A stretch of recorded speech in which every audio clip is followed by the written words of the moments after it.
I don't doubt it, from the little I saw of him and the less I heard from him, but I don't think so much of Banks as I did. You don't mind my speaking my mind this way, dear? No, no. It is most interesting.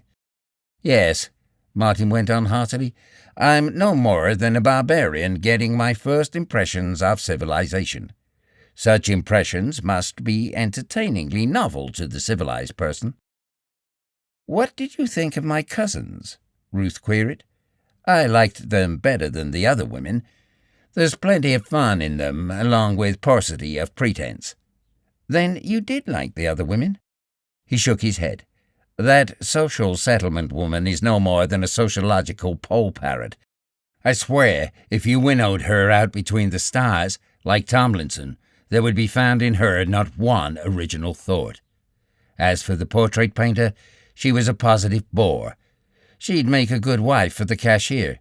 And the musician woman, I don't care how nimble her fingers are, how perfect her technique, how wonderful her expression. The fact is, she knows nothing about music. She plays beautifully, Ruth protested. Yes, she's undoubtedly gymnastic in the externals of music, but the intrinsic spirit of music is unguessed by her. I asked her what music meant to her. You know I'm always curious to know that particular thing. And she did not know what it meant to her, except that she adored it, that it was the greatest of the arts, and that it meant more than life to her. You were making them talk shop, Ruth charged him. I confess it. And if they were failures on shop, imagine my sufferings if they had discoursed on other subjects.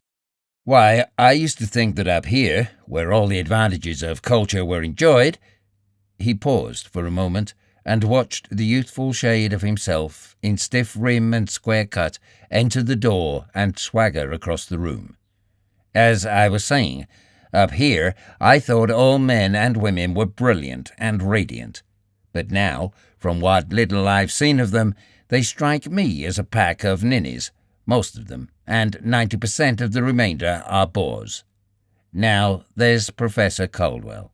He's different. He is a man, every inch of him, and every atom of his grey matter. Ruth's face brightened. Tell me about him, she urged. Not what is large and brilliant, I know those qualities, but whatever you feel is adverse. I'm most curious to know. Perhaps I'll get myself in a pickle, Martin debated humorously for a moment.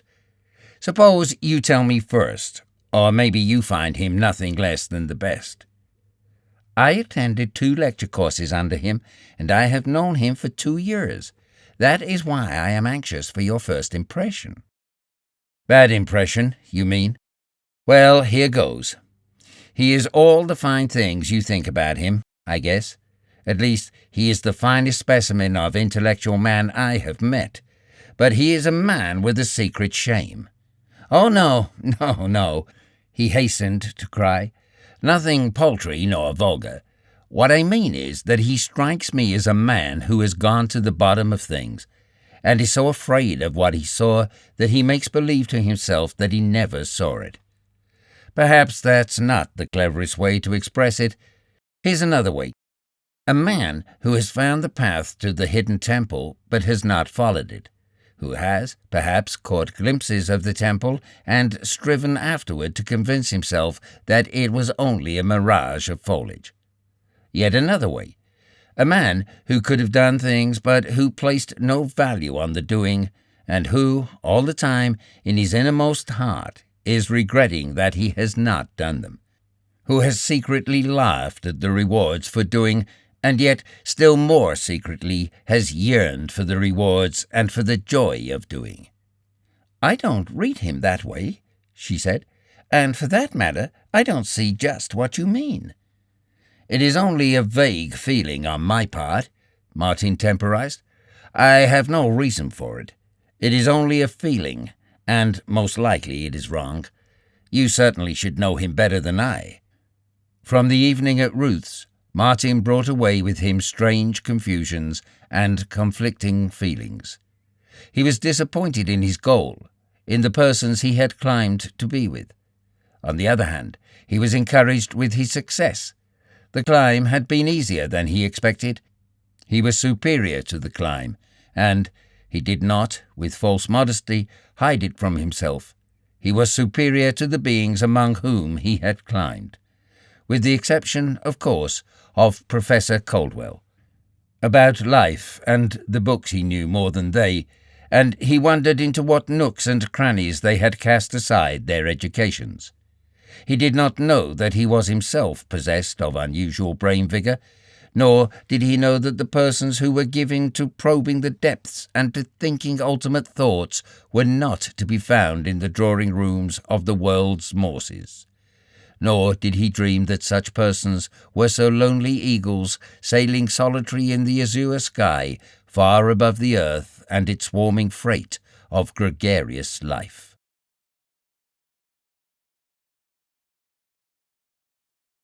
Chapter 28. But success had lost Martin's address, and her messengers no longer came to his door.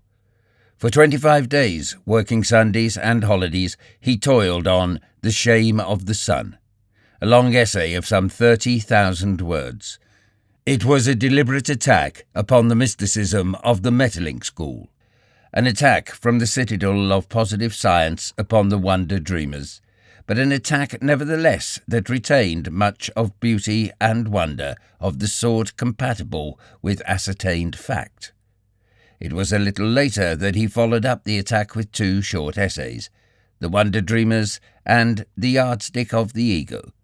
And on essays, long and short, he began to pay the travelling expenses from magazine to magazine. During the 25 days spent on The Shame of the Sun, he sold hackwork to the extent of $6.50. A joke had brought in 50 cents, and a second one, sold to a high-grade comic weekly, had fetched $1. Then 2 humorous poems had earned $2 and $3 respectively. As a result, having exhausted his credit with the tradesman, though he had increased his credit with the grocer to $5, his wheel and suit of clothes went back to the pawnbroker. The typewriter people were again clamouring for money, insistently pointing out that according to the agreement rent was to be paid strictly in advance. Encouraged by his several small sales, Martin went back to hackwork. Perhaps there was a living in it after all. Stored away under his table were the 20 storiettes which had been rejected by the newspaper short story syndicate. He read them over in order to find out how not to write newspaper storiettes, and so doing reasoned out the perfect formula. He found that the newspaper storiette should never be tragic, should never end unhappily, and should never contain beauty of language, subtlety of thought, nor real delicacy of sentiment.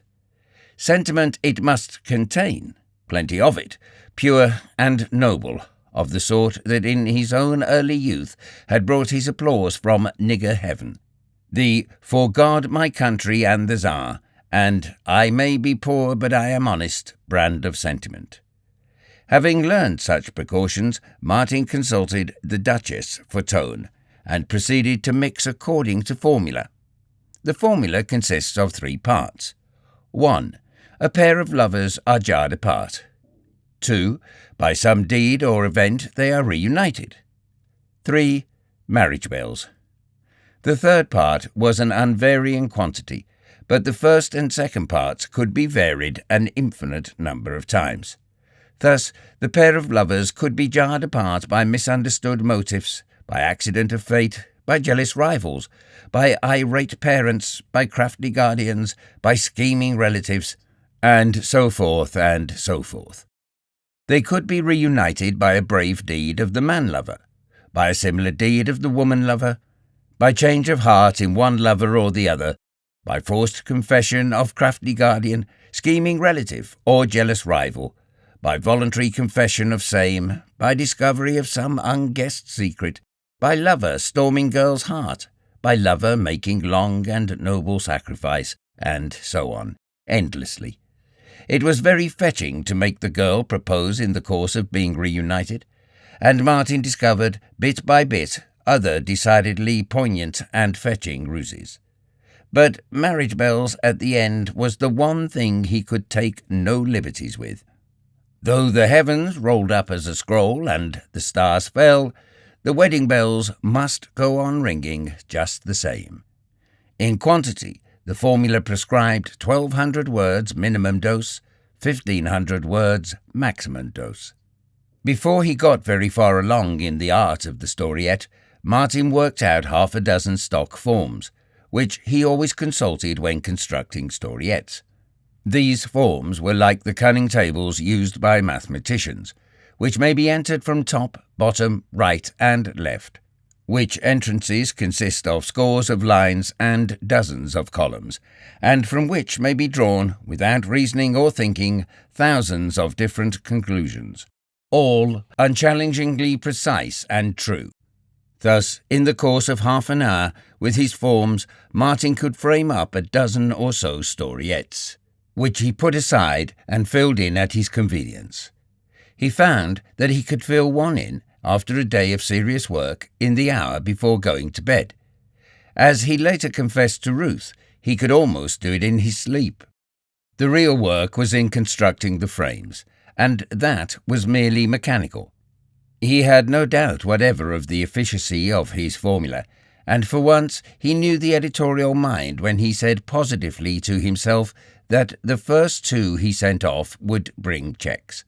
And checks they brought, for $4 each, at the end of 12 days. In the meantime, he was making fresh and alarming discoveries concerning the magazines. Though the Transcontinental had published The Ring of Bells, no check was forthcoming. Martin needed it, and he wrote for it.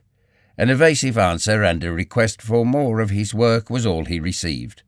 He had gone hungry 2 days waiting for the reply, and it was then that he put his wheel back in pawn.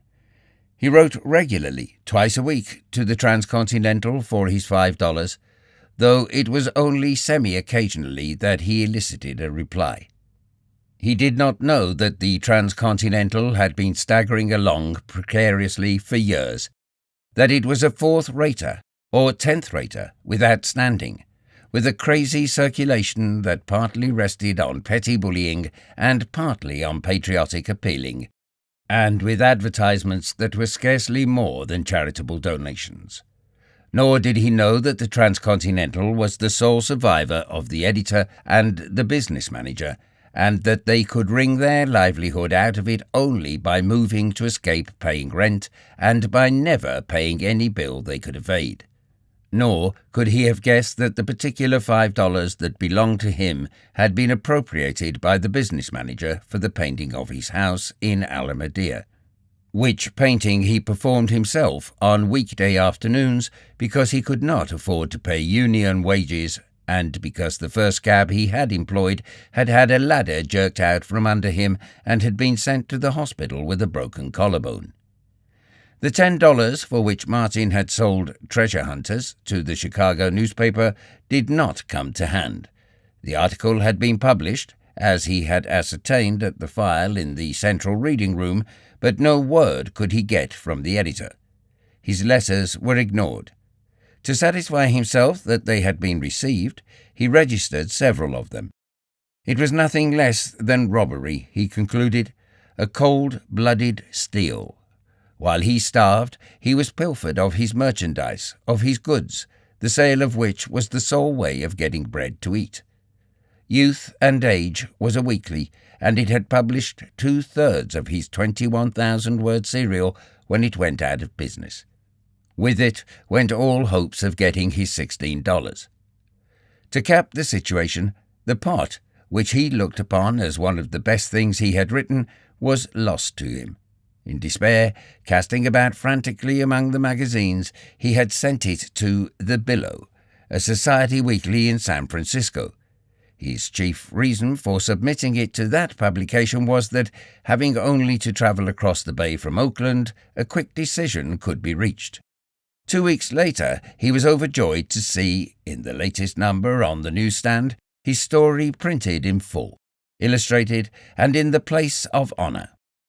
He went home with leaping pulse, wondering how much they would pay him for one of the best things he had done. Also, the celerity with which it had been accepted and published was a pleasant thought to him. That the editor had not informed him of the acceptance made the surprise more complete. After waiting a week, 2 weeks, and half a week longer, desperation conquered diffidence, and he wrote to the editor of The Billow, suggesting that possibly through some negligence of the business manager his little account had been overlooked. Even if it isn't more than $5, Martin thought to himself, it will buy enough beans and pea soup to enable me to write a half a dozen like it, and possibly as good. Back came a cool letter from the editor that at least elicited Martin's admiration. "We thank you," it ran, "for your excellent contribution. All of us in the office enjoyed it immensely, and, as you see, it was given the place of honor and immediate publication. We earnestly hope that you liked the illustrations.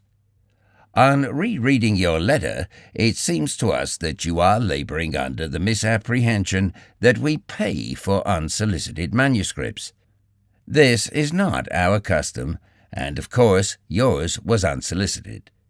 We assumed, naturally, when we received your story, that you understood the situation. We can only deeply regret this unfortunate misunderstanding and assure you of our unfailing regard. Again, thanking you for your kind contribution and hoping to receive more from you in the near future, we remain, etc." There was also a postscript to the effect that though the Billow carried no free list, it took great pleasure in sending him a complimentary subscription for the ensuing year. After that experience, Martin typed at the top of the first sheet of all his manuscripts, "Submitted at your usual rate." Some day, he consoled himself, they will be submitted at my usual rate. He discovered in himself, at this period, a passion for perfection, under the sway of which he rewrote and polished The Jostling Street, The Wine of Life, Joy, The Sea Lyrics, and others of his earlier work. As of old, 19 hours of labour a day was all too little to suit him. He wrote prodigiously, and he read prodigiously, forgetting in his toil the pangs caused by giving up his tobacco. Ruth's promised cure for the habit, flamboyantly labelled, he stowed away in the most inaccessible corner of his bureau. Especially during his stretches of famine, he suffered from lack of the weed, but no matter how often he mastered the craving, it remained with him as strong as ever. He regarded it as the biggest thing he had ever achieved. Ruth's point of view was that he was doing no more than was right. She brought him the anti-tobacco remedy, purchased out of her glove money, and in a few days forgot all about it. His machine-made storiettes, though he hated them and derided them, were successful. By means of them he redeemed all his pledges, paid most of his bills, and bought a new set of tires for his wheel. The storiettes at least kept the pot a-boiling and gave him time for ambitious work, while the one thing that upheld him was the $40 he had received from The White Mouse. He anchored his faith to that, and was confident that the really first-class magazines would pay an unknown writer at least an equal rate, if not a better one.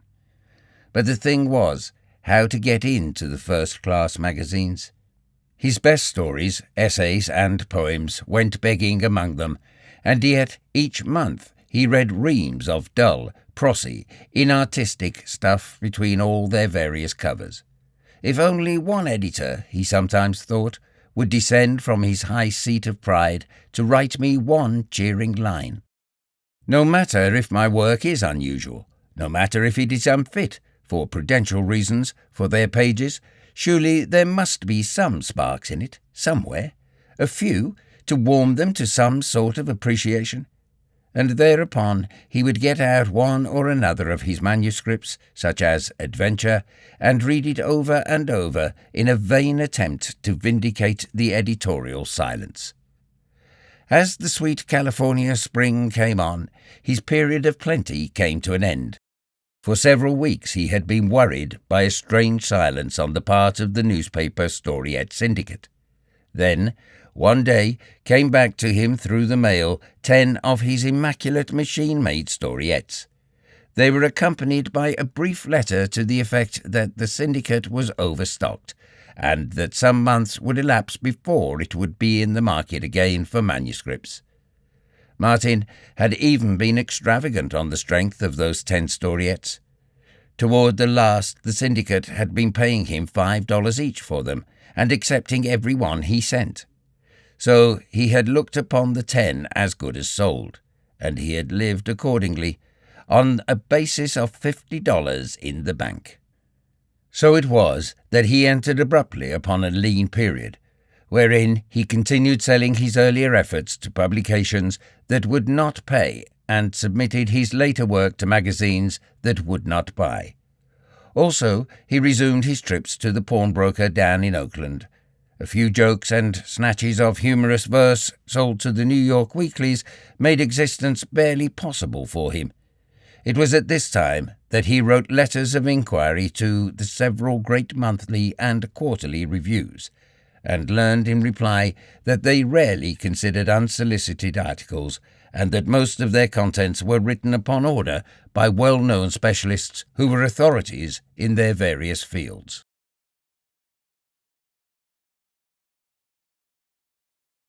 Chapter 29. It was a hard summer for Martin. Manuscript readers and editors were away on vacation, and publications that ordinarily returned the decision in 3 weeks now retained his manuscript for 3 months or more. The consolation he drew from it was that a saving in postage was affected by the deadlock.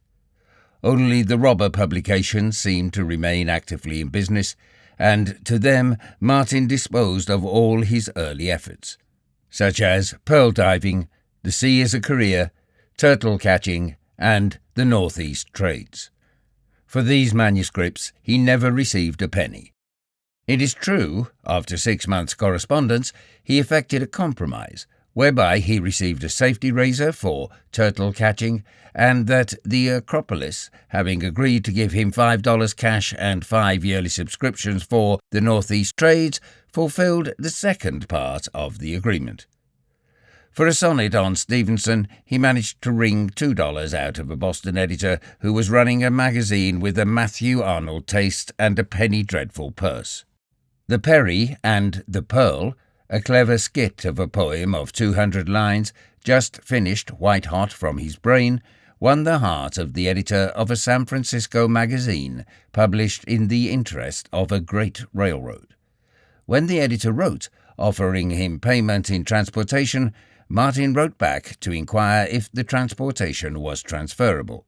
It was not, and so, being prevented from peddling it, he asked for the return of the poem.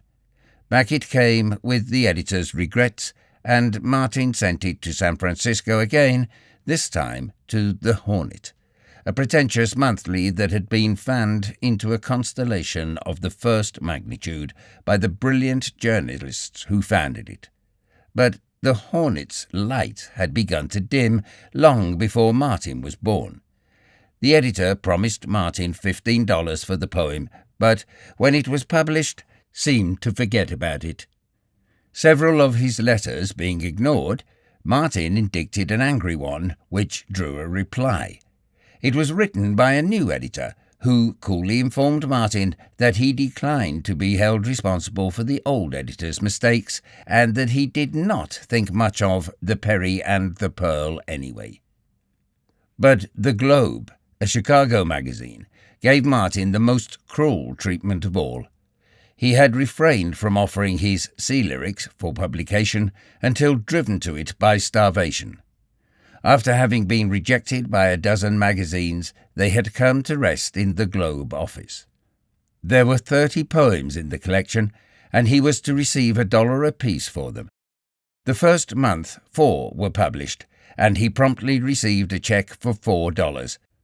But when he looked over the magazine, he was appalled at the slaughter.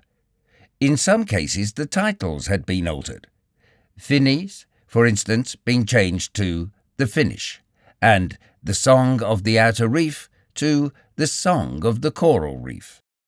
In one case, an absolutely different title, a misappropriate title, was substituted. In place of his own Medusa Lights, the editor had printed The Backward Track. But the slaughter in the body of the poems was terrifying. Martin groaned and sweated and thrust his hands through his hair. Phrases, lines, and stanzas were cut out, interchanged, or juggled about in the most incomprehensible manner. Sometimes lines and stanzas not his own were substituted for his. He could not believe that a sane editor could be guilty of such maltreatment, and his favourite hypothesis was that his poems must have been doctored by the office boy or the stenographer. Martin wrote immediately, begging the editor to cease publishing the lyrics and to return them to him. He wrote again and again, begging, entreating, threatening, but his letters were ignored. Month by month the slaughter went on, till the 30 poems were published, and month by month he received a cheque for those which had appeared in the current number. Despite these various misadventures, the memory of the White Mouse $40 cheque sustained him, though he was driven more and more to hack work. He discovered a bread-and-butter field in the agricultural weeklies and trade journals, though among the religious weeklies he found he could easily starve. At his lowest ebb, when his black suit was in pawn, he made a 10-strike, or so it seemed to him, in a prize contest arranged by the county committee of the Republican Party. There were 3 branches of the contest, and he entered them all, laughing at himself bitterly the while in that he was driven to such straits to live. His poem won the first prize of $10, his campaign song the second prize of $5, his essay on the principles of the Republican Party the first prize of $25, which was very gratifying to him until he tried to collect. Something had gone wrong in the county committee, and though a rich banker and a state senator were members of it, the money was not forthcoming. While this affair was hanging fire, he proved that he understood the principles of the Democratic Party by winning the first prize for his essay in a similar contest. And, moreover, he received the money, $25. But the $40 won in the first contest he never received. Driven to shifts in order to see Ruth, and deciding that the long walk from North Oakland to her house and back again consumed too much time, he kept his black suit in pawn in place of his bicycle. The latter gave him exercise, saved him hours of time for work, and enabled him to see Ruth just the same. A pair of knee-duck trousers and an old sweater made him a presentable wheel costume, so that he could go with Ruth on afternoon rides. Besides, he no longer had opportunity to see much of her in her own home, where Mrs. Morse was thoroughly prosecuting her campaign of entertainment. The exalted beings he met there, and to whom he had looked up to but a short time before, now bored him. They were no longer exalted. He was nervous and irritable. What of his hard times, disappointments, and close application to work, and the conversation of such people was maddening. He was not unduly egotistic. He measured the narrowness of their minds by the minds of the thinkers in the books he read. At Ruth's home he never met a large mind, with the exception of Professor Caldwell, and Caldwell he had met there only once. As for the rest, they were numbskulls, ninnies, superficial, dogmatic, and ignorant. It was their ignorance that astounded him. What was the matter with them? What had they done with their educations? They had had access to the same books he had. How did it happen that they had drawn nothing from them? He knew that the great minds, the deep and rational thinkers existed. He had his proofs from the books that had educated him beyond the Morse standard. And he knew that higher intellects than those of the Morse circle were to be found in the world. He read English society novels, wherein he caught glimpses of men and women talking politics and philosophy, and he read of salons in great cities, even in the United States, where art and intellect congregated. Foolishly, in the past, he had conceived that all well-groomed persons above the working class were persons with power of intellect and vigour of beauty. Culture and collars had gone together to him, and he had been deceived into believing that college educations and mastery were the same things. Well, he would fight his way on and up higher, and he would take Ruth with him. Her he dearly loved, and he was confident that she would shine anywhere. As it was clear to him that he had been handicapped by his early environment, so now he perceived that she was similarly handicapped. She had not had a chance to expand. The books on her father's shelves, the paintings on the walls, the music on the piano, all was just so much meretricious display. To real literature, real painting, real music, the Morses and their kind were dead. And bigger than such things was life, of which they were densely, hopelessly ignorant. In spite of their Unitarian proclivities and their masks of conservative broad-mindedness, they were 2 generations behind interperceptive science. Their mental processes were medieval, while their thinking on the ultimate data of existence and of the universe struck him as the same metaphysical method that was as young as the youngest race, as old as the caveman and older, the same that moved the first Pleistocene ape-man to fear the dark, that moved the first hasty Hebrew savage to incarnate Eve from Adam's rib, that moved Descartes to build an idealistic system of the universe out of the projections of his own puny ego, and that moved the famous ecclesiastical to denounce evolution in satire so scathing as to win immediate applause and leave his name a notorious scrawl on the page of history. So Martin thought, and he thought further, till it dawned upon him that the difference between these lawyers, officers, businessmen, and bank cashiers he had met and the members of the working class he had known was on a par with the difference in the food they ate, clothes they wore, neighbourhoods in which they lived. Certainly, in all of them was lacking the something more which he found in himself and in the books. The Morses had shown him the best their social position could produce, and he was not impressed by it. A pauper himself, a slave to the money-lender, he knew himself the superior of those he met at the Morses, and when his one decent suit of clothes was out of pawn, he moved among them a lord of life, quivering with a sense of outrage akin to what a prince would suffer if condemned to live with goatherds.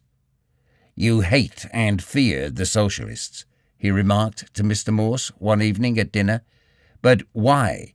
You know neither them nor their doctrines." The conversation had been swung in that direction by Mrs. Morse, who had been invidiously singing the praises of Mr. Hapgood. The cashier was Martin's black beast, and his temper was a trifle short where the talker of platitudes was concerned. "Yes," he had said, "Charlie Hapgood is what they call a rising young man. Somebody told me as much, and it is true. He'll make the governor's chair before he dies, and, who knows, maybe the United States Senate."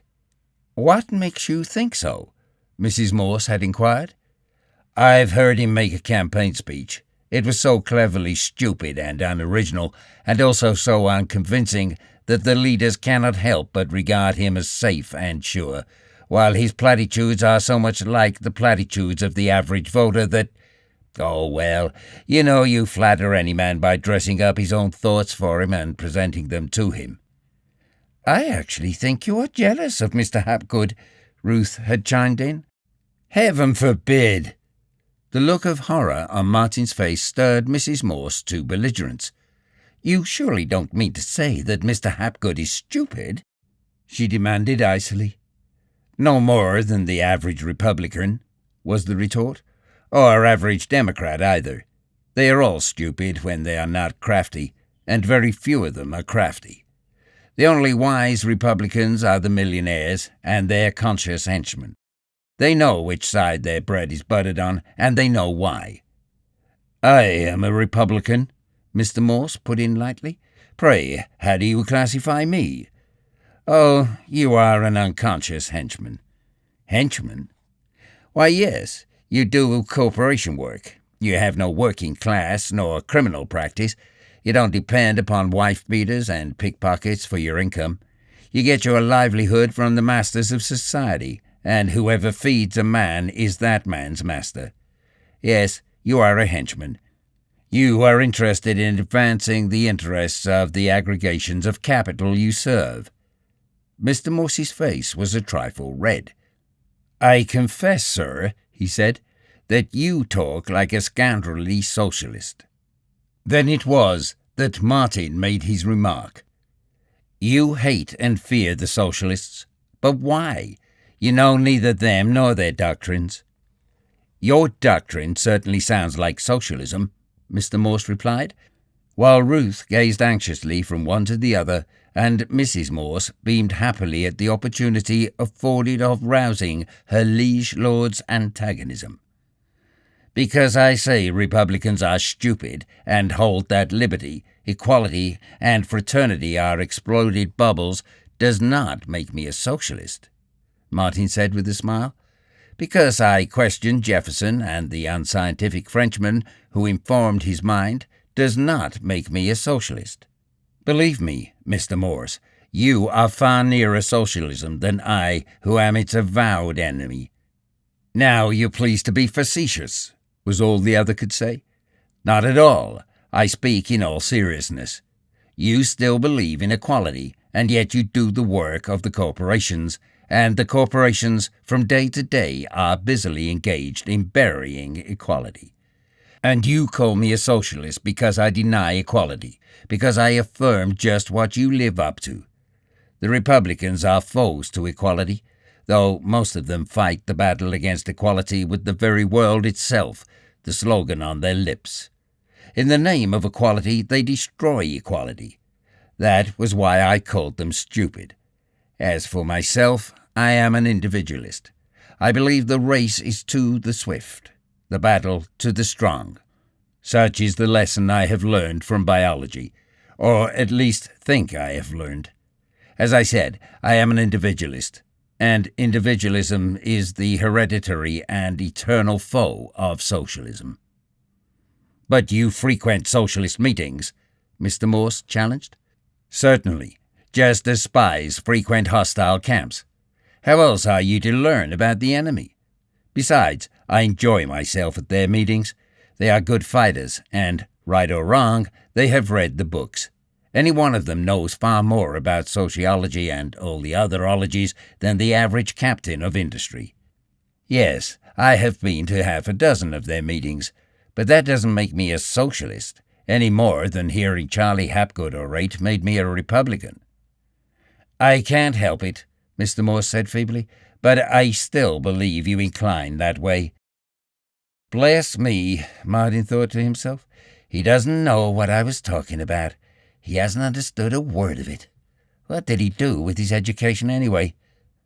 Thus, in his development, Martin found himself face to face with economic morality, or the morality of class, and soon it became to him a grisly monster.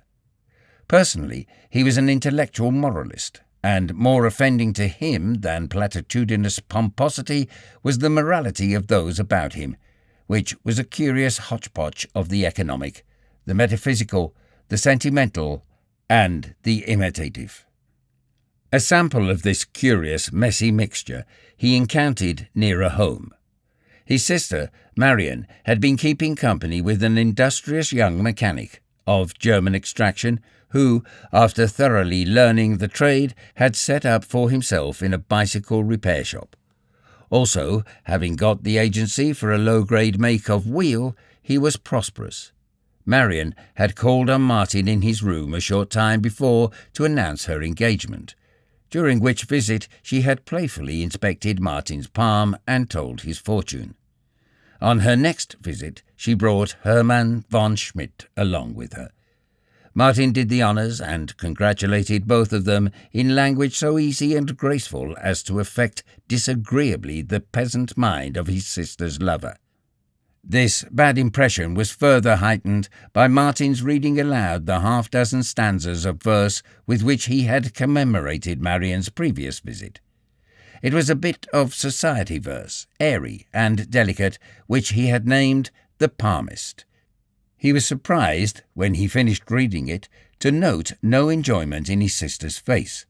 Instead, her eyes were fixed anxiously upon her betrothed, and Martin, following her gaze, saw spread on that worthy's asymmetrical features nothing but black and sullen disapproval. The incident passed over, they made an early departure, and Martin forgot all about it, though for the moment he had been puzzled that any woman, even of the working class, should not have been flattered and delighted by having poetry written about her. Several evenings later, Marian again visited him, this time alone. Nor did she waste time in coming to the point, upbraiding him sorrowfully for what he had done. "Why, Marian," he chided, "you talk as though you were ashamed of your relatives, or of your brother at any rate." "And I am too," she blurted out. Martin was bewildered by the tears of mortification he saw in her eyes. The mood, whatever it was genuine.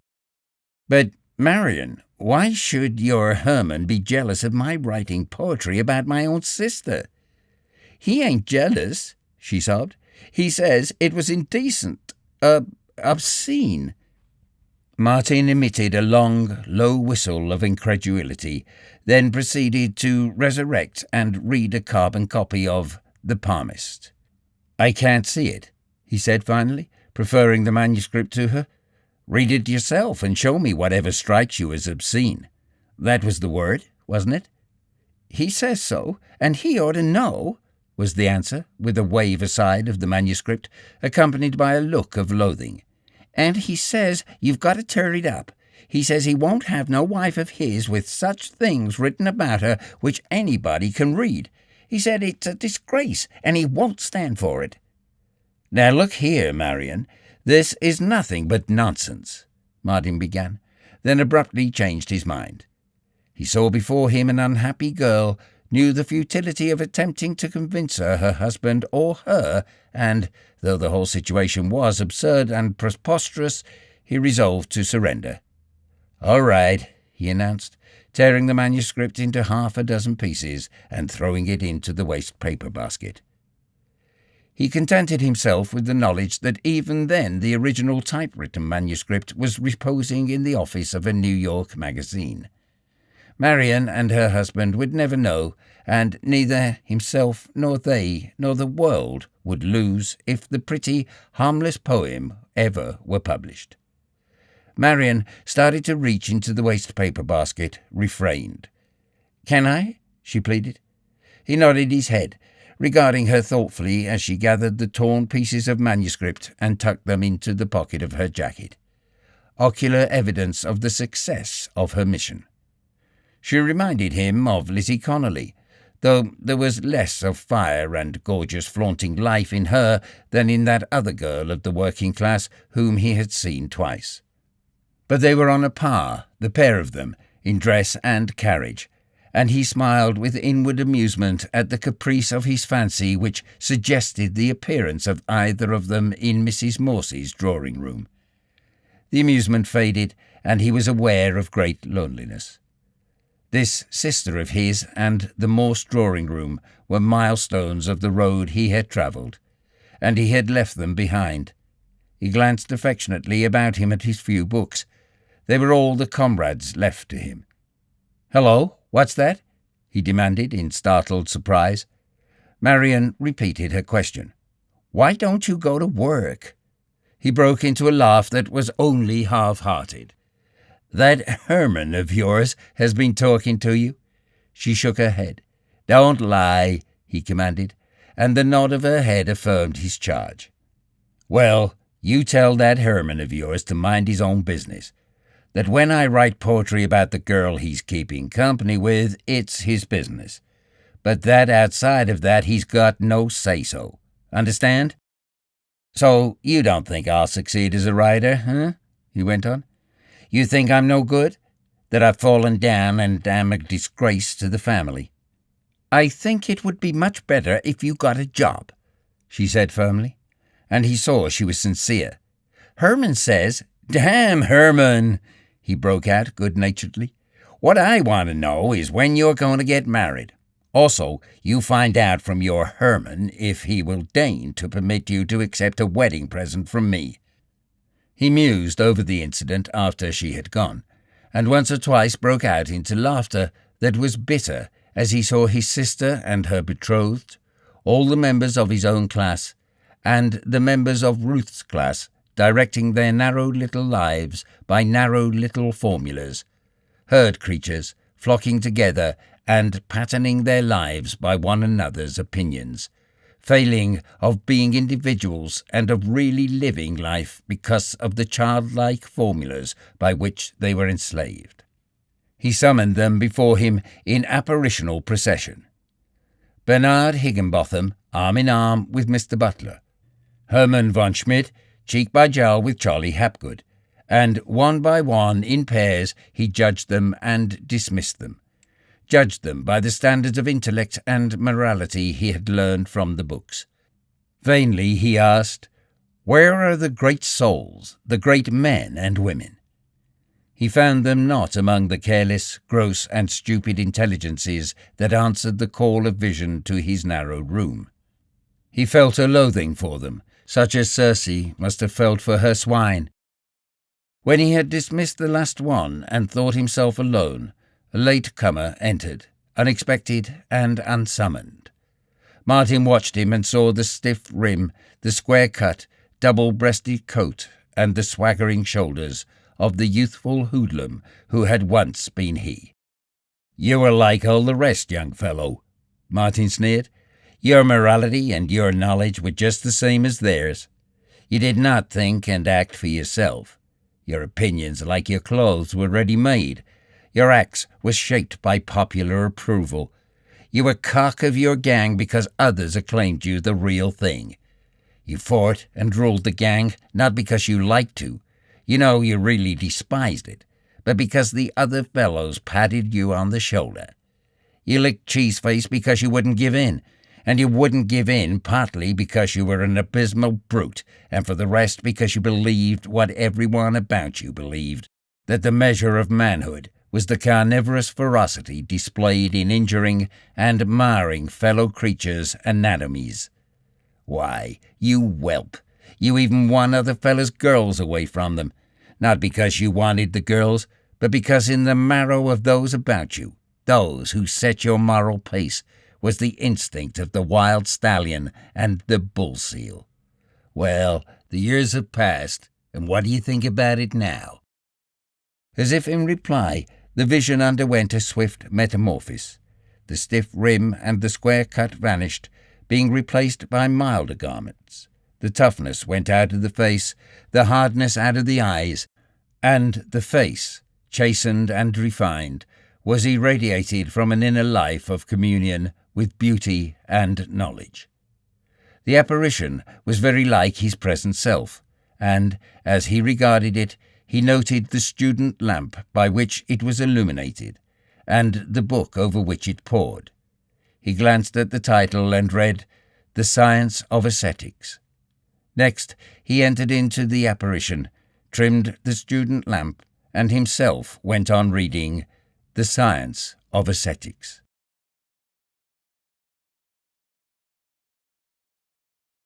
Chapter 30. On a beautiful fall day, a day of similar Indian summer to that which had seen their love declared the year before, Martin read his love cycle to Ruth. It was in the afternoon, and, as before, they had ridden out to their favourite knoll in the hills.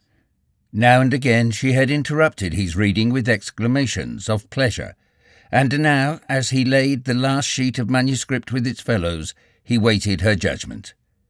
She delayed to speak, and at last she spoke haltingly, hesitating to frame in words the harshness of her thought. "I think they are beautiful, very beautiful," she said. "But you can't sell them, can you? You see what I mean?" she said, almost pleaded. "This writing of yours is not practical. Something is the matter. Maybe it is with the market that prevents you from earning a living by it. And please, dear, don't misunderstand me. I am flattered and made proud, and all that. I could not be a true woman were it otherwise, that you should write these poems to me. But they do not make our marriage possible. Don't you see, Martin? Don't think me mercenary. It is love, the thought of our future, with which I am burdened. A whole year has gone by since we learned we loved each other, and our wedding day is no nearer. Don't think me immodest in thus talking about our wedding, for really I have my heart, all that I am, at stake. Why don't you try to get work on a newspaper, if you are so bound up in your writing? Why not become a reporter, for a while at least? It would spoil my style, was his answer, in a low, monotonous voice. You have no idea how I've worked for style.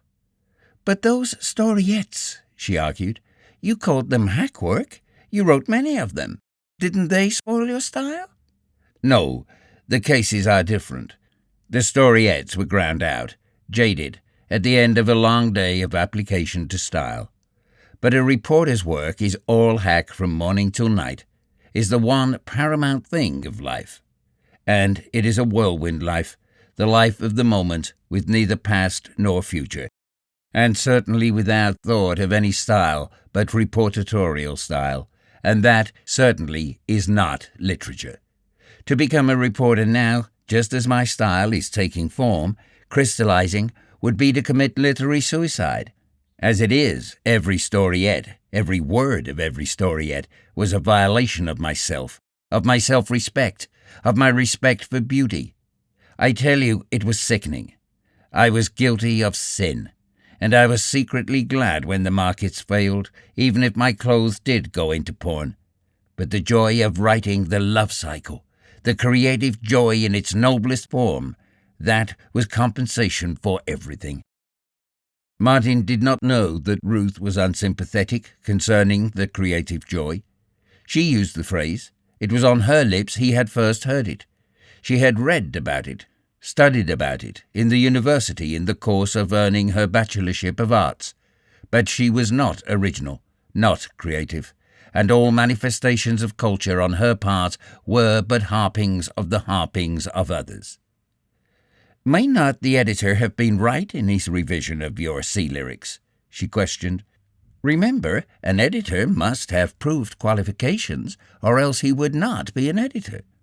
That's in line with the persistence of the established, he rejoined, his heat against the editor folk getting the better of him. What is not only right, but is the best possible. The existence of anything is sufficient vindication of its fitness to exist. To exist, mark you, as the average person unconsciously believes, not merely in present conditions, but in all conditions. It is their ignorance, of course, that makes them believe such rot. Their ignorance, which is nothing more nor less than the hennidical mental process described by Weininger. They think, and such thinkless creatures are the arbiters of the lives of the few who really think. He paused, overcome by the consciousness that he had been talking over Ruth's head. I'm sure I don't know who this Weininger is, she retorted, and you are so dreadfully general that I fail to follow you. What I was speaking of was the qualification of editors. And I'll tell you, he interrupted, the chief qualification of 90% of all editors is failure. They have failed as writers. Don't think they prefer the drudgery of the desk and the slavery to their circulation and to the business manager to the joy of writing. They have tried to write, and they have failed. And right there is the cursed paradox of it. Every portal to success in literature is guarded by those watchdogs, the failures in literature. The editors, sub-editors, associate editors, most of them, and the manuscript readers for the magazines and book publishers, most of them, nearly all of them, are men who wanted to write and who have failed. And yet they, of all creatures under the sun, the most unfit, are the very creatures who decide what shall and shall not find its way into print. They, who have proved themselves not original, who have demonstrated that they lack the divine fire set in judgment upon originality and genius. And after them come the reviewers, just so many more failures. Don't tell me that they have not dreamed the dream and attempted to write poetry or fiction, for they have, and they have failed. Why, the average review is more nauseating than cod liver oil. But you know my opinion on the reviewers and the alleged critics. There are great critics, but they are as rare as comets. If I fail as a writer, I shall have proved for the career of editorship. There's bread and butter and jam at any rate. Ruth's mind was quick, and her disapproval of her lover's views was buttressed by the contradiction she found in his contention. But, Martin, if that be so, if all the doors are closed, as you have shown so conclusively, how is it possible that any of the great writers ever arrived? They arrived by achieving the impossible, he answered. They did such blazing, glorious work as to burn to ashes those that opposed them. They arrived by course of miracle, by winning 1,000-to-1 wager against them. They arrived because they were Carlyle's battle-scarred giants who will not be kept down. And that is what I must do. I must achieve the impossible. But if you fail, you must consider me as well, Martin. If I fail, he regarded her for a moment as though the thought she had uttered was unthinkable. Then intelligence illumined his eyes. If I fail, I shall become an editor, and you will be an editor's wife.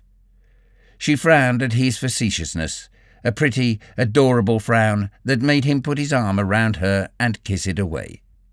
"There, that's enough," she urged, by an effort of will withdrawing herself from the fascination of his strength. "I have talked with father and mother. I never before asserted myself so against them. I demanded to be heard. I was very undutiful. They are against you, you know, but I assured them over and over of my abiding love for you, and at last father agreed that if you wanted to, you could begin right away in his office. And then, of his own accord, he said he would pay you enough at the start so that we could get married and have a little cottage somewhere, which I think was very fine of him, don't you?" Martin, with the dull pain of despair at his heart, mechanically reaching for the tobacco and paper, which he no longer carried, to roll a cigarette, muttered something inarticulate, and Ruth went on. "Frankly, though, and don't let it hurt you, I tell you, to show you precisely how you stand with him. He doesn't like your radical views, and he thinks you are lazy.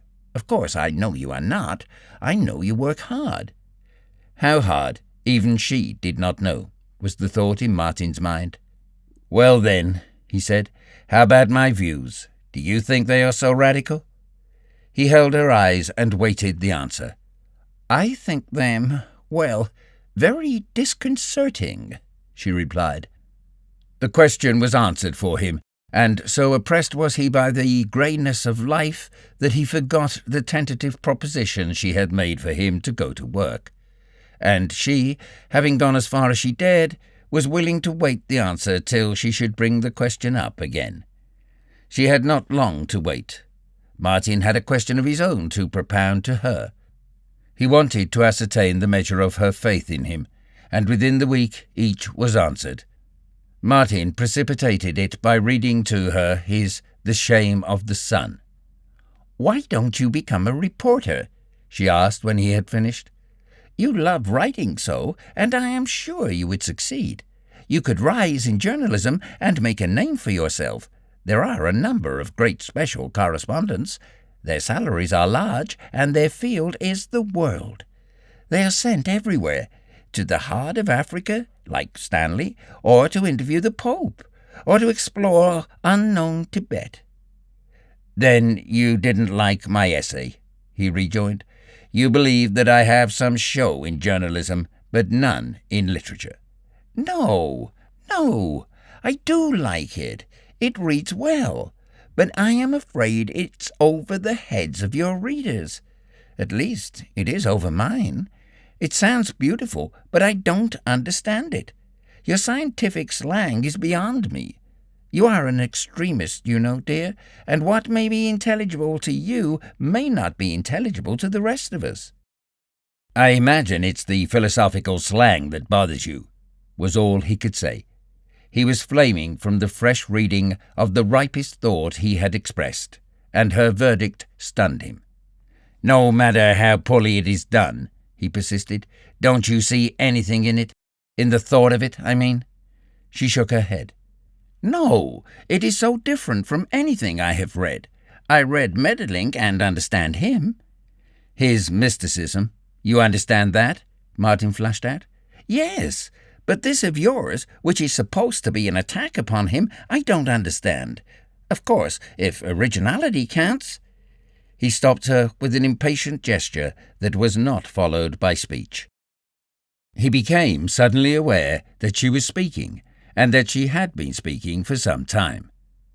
"After all, your writing has been a toy to you," she was saying. "Surely you have played with it long enough. It is time to take up life seriously. Our life, Martin. Hitherto you have lived solely your own." "You want me to go to work?" he asked. "Yes. Father has offered—" "I understand all that," he broke in, "but what I want to know is whether or not you have lost faith in me." She pressed his hand mutely, her eyes dim. "In your writing, dear," she admitted in a half-whisper. "You've read lots of my stuff," he went on brutally. "What do you think of it? Is it utterly hopeless? How does it compare with other men's work?" "But they sell theirs, and you don't." "That doesn't answer my question. Do you think that literature is not at all my vocation?" "Then I will answer." She steeled herself to do it. "I don't think you were made to write. Forgive me, dear. You compel me to say it, and you know I know more about literature than you do." "Yes, you are a Bachelor of Arts," he said meditatively, "and you ought to know." "But there is more to be said," he continued, after a pause painful to both. "I know what I have in me. No one knows that so well as I. I know I shall succeed. I will not be kept down. I am afire with what I have to say in verse and fiction and essay. I do not ask you to have faith in that, though. I do not ask you to have faith in me, nor in my writing. What I do ask of you is to love me and have faith in love. A year ago, I believed for 2 years. One of those years is yet to run. And I do believe, upon my honor and my soul, that before that year is run I shall have succeeded. You remember what you told me long ago, that I must serve my apprenticeship to writing? Well, I have served it. I have crammed it and telescoped it. With you at the end awaiting me, I have never shirked. Do you know, I have forgotten what it is to fall peacefully asleep? A few million years ago I knew what it was to sleep my fill and to awake naturally from very glut of sleep. I am awakened always now by an alarm clock. If I fall asleep early or late, I set the alarm accordingly, and this and the putting out of the lamp are my last conscious actions. When I begin to feel drowsy, I change the heavy book I am reading for a lighter one. And when I doze over that, I beat my head with my knuckles in order to drive sleep away. Somewhere I read of a man who was afraid to sleep. Kipling wrote the story. This man arranged a spur so that when unconsciousness came, his naked body pressed against the iron teeth. Well, I've done the same. I look at the time, and I resolve that not until midnight, or not until 1 o'clock, or 2 o'clock, or 3 o'clock, shall the spur be removed, and so it roused me awake until the appointed time. That spur has been my bedmate for months. I have grown so desperate that 5.5 hours of sleep is an extravagance. I sleep 4 hours now. I am starved for sleep. There are times when I am light-headed from want of sleep. Times when death, with its rest and sleep, is a positive lure to me. Times when I am haunted by Longfellow's lines, "The sea is still and deep, all things within its bosom sleep. A single step and all is o'er, a plunge, a bubble, and no more." Of course, this is sheer nonsense. It comes from nervousness, from an overwrought mind. But the point is, why have I done this? For you. To shorten my apprenticeship, to compel success to hasten. and my apprenticeship is now served. I know my equipment. I swear that I learn more each month than the average college man learns in a year. I know it, I tell you. But were my need for you to understand not so desperate, I should not tell you. It is not boasting. I measure the results by the books. Your brothers, today, are ignorant barbarians compared with me and the knowledge I have wrung from the books in the hours they were sleeping. Long ago, I wanted to be famous. I care very little for fame now. What I want is you. I am more hungry for you than for food or clothing or recognition. I have a dream of laying my head on your breast and sleeping an aeon or so, and the dream will come true ere another year is gone." His power beat against her, wave upon wave, and in the moment his will opposed her most, she felt herself most strongly drawn toward him. The strength that had always poured out from him to her was now flowering in his impassioned voice, his flashing eyes, and the vigour of life and intellect surging in him. And in that moment, and for the moment, she was aware of a rift that showed in her certitude, a rift through which she caught sight of the real Martin Eden, splendid and invincible, and as animal trainers have their moments of doubt, so she, for the instant, seemed to doubt her power to tame this wild spirit of a man. "And another thing," he swept on, "you love me. But why do you love me? The thing in me that compels me to write is the very thing that draws your love.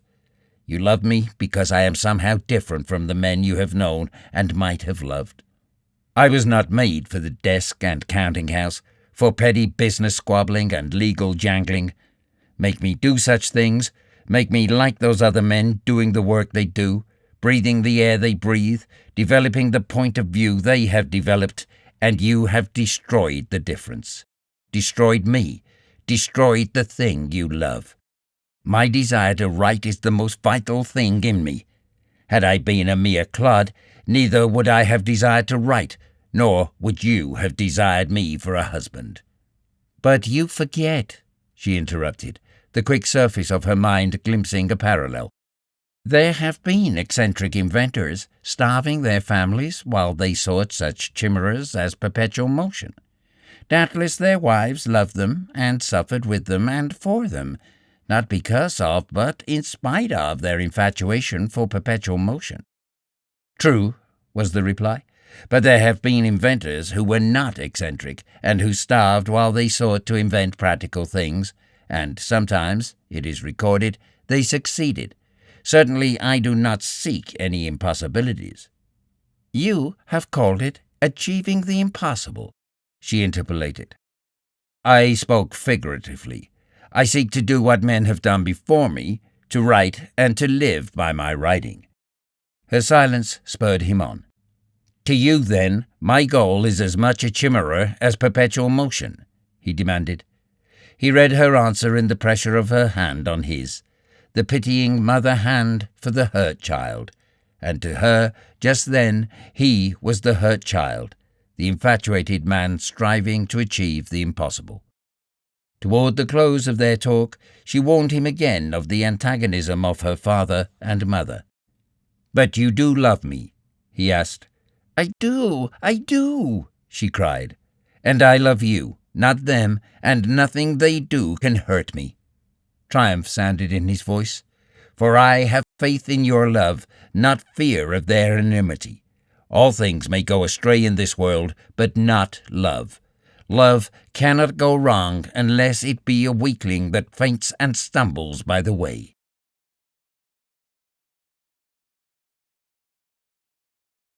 Chapter 31.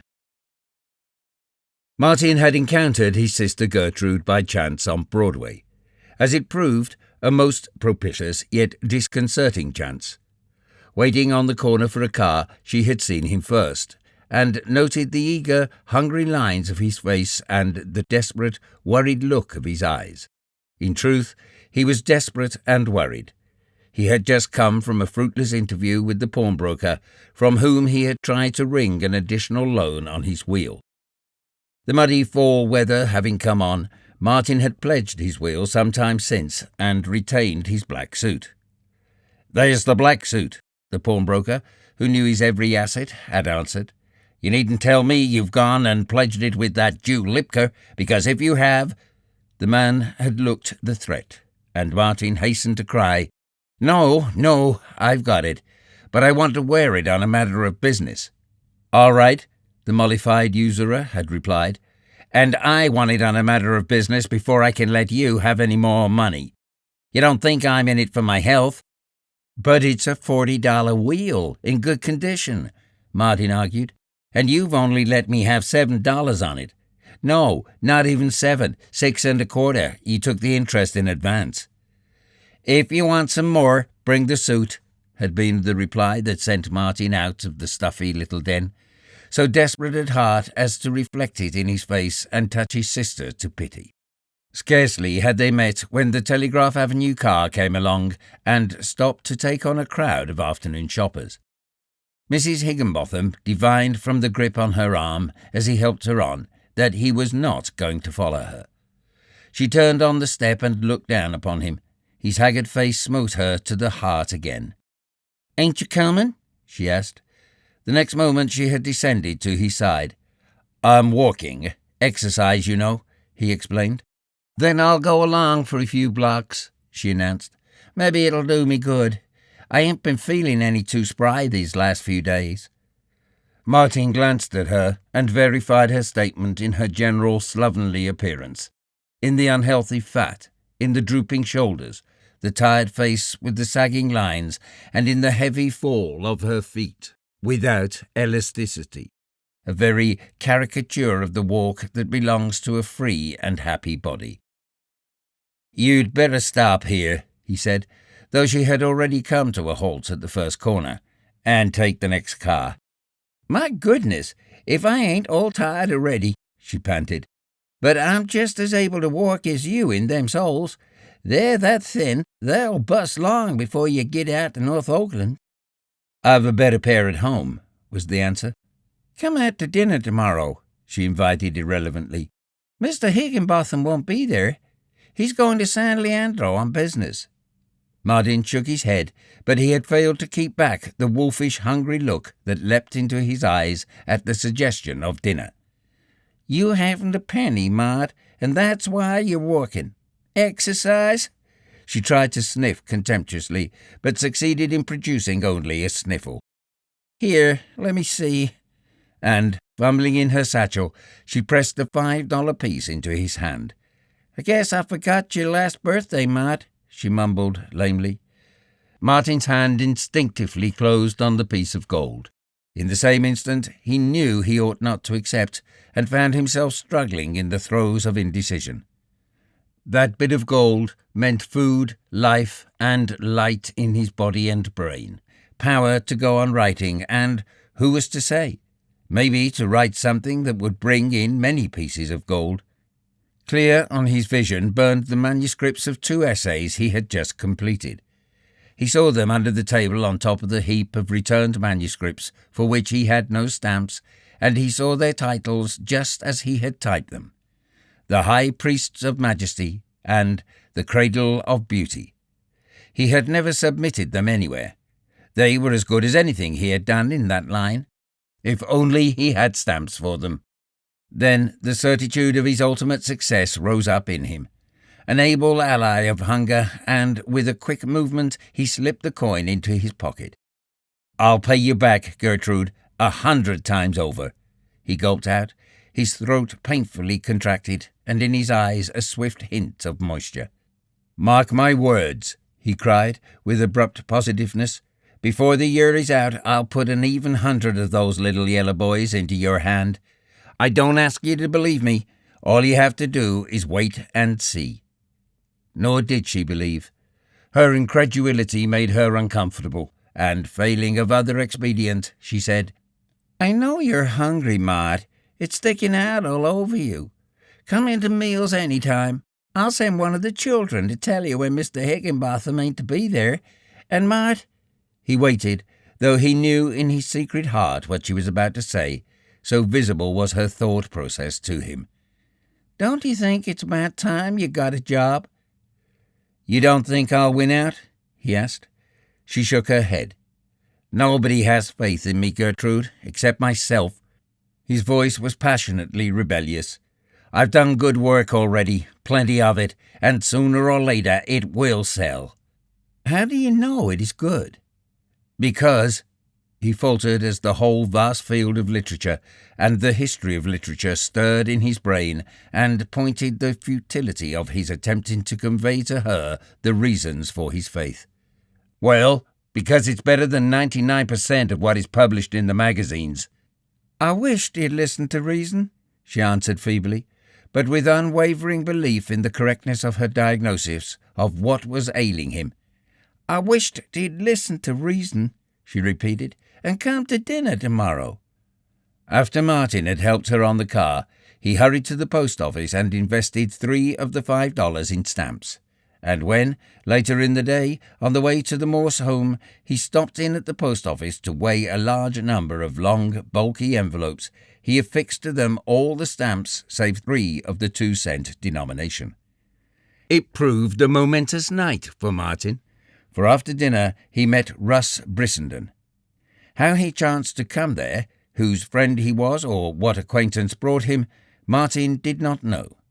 Nor had he the curiosity to inquire about him of Ruth. In short, Brissenden struck Martin as anemic and feather-brained, and was promptly dismissed from his mind. An hour later he decided that Brissenden was a bore as well.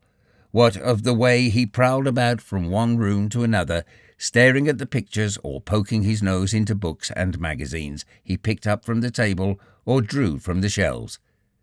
Though a stranger in the house, he finally isolated himself in the midst of the company, huddling into a capacious Morris chair and reading steadily from a thin volume he had drawn from his pocket.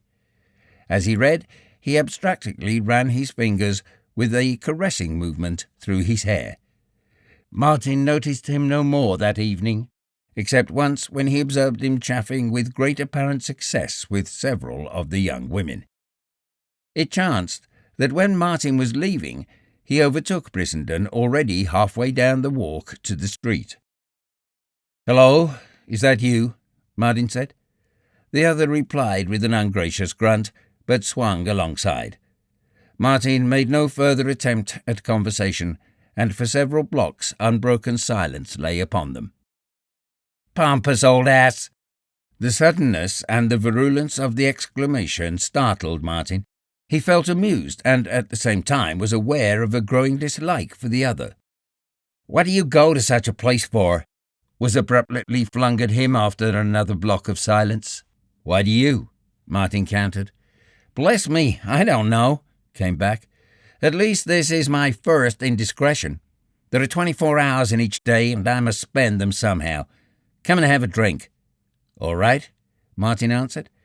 The next moment he was nonplussed by the readiness of his acceptance.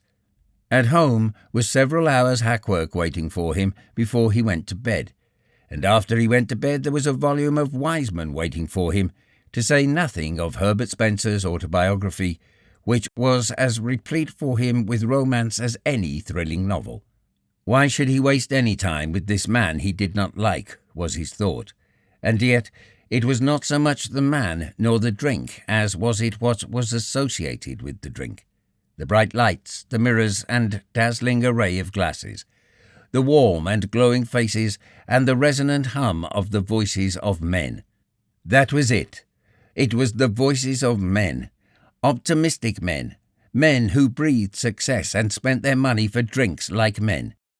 He was lonely, that was what was the matter with him. That was why he had snapped at the invitation as a bonita strikes at a white rag on a hook. Not since with Joe at Shelley Hot Springs, with the one exception of the wine he took with the Portuguese grocer, had Martin had a drink at a public bar. Mental exhaustion did not produce a craving for liquor, such as physical exhaustion did, and he had felt no need for it. But just now he felt desire for the drink, or, rather, for the atmosphere where drinks were dispensed and disposed of.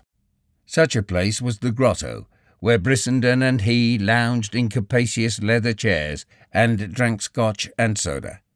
They talked about many things, and now Brissenden and now Martin took turn in ordering scotch and soda. Martin, who was extremely strong-headed, marvelled at the other's capacity for liquor, and ever and anon broke off to marvel at the other's conversation.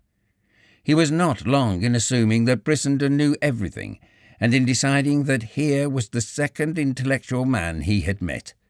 But he noted that Brissenden had what Professor Caldwell lacked, namely fire, the flashing insight and perception, the flaming uncontrol of genius.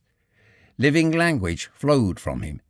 His thin lips, like the dies of a machine, stamped out phrases that cut and stung, or again, pursing caressingly about the inchoate sound they articulated.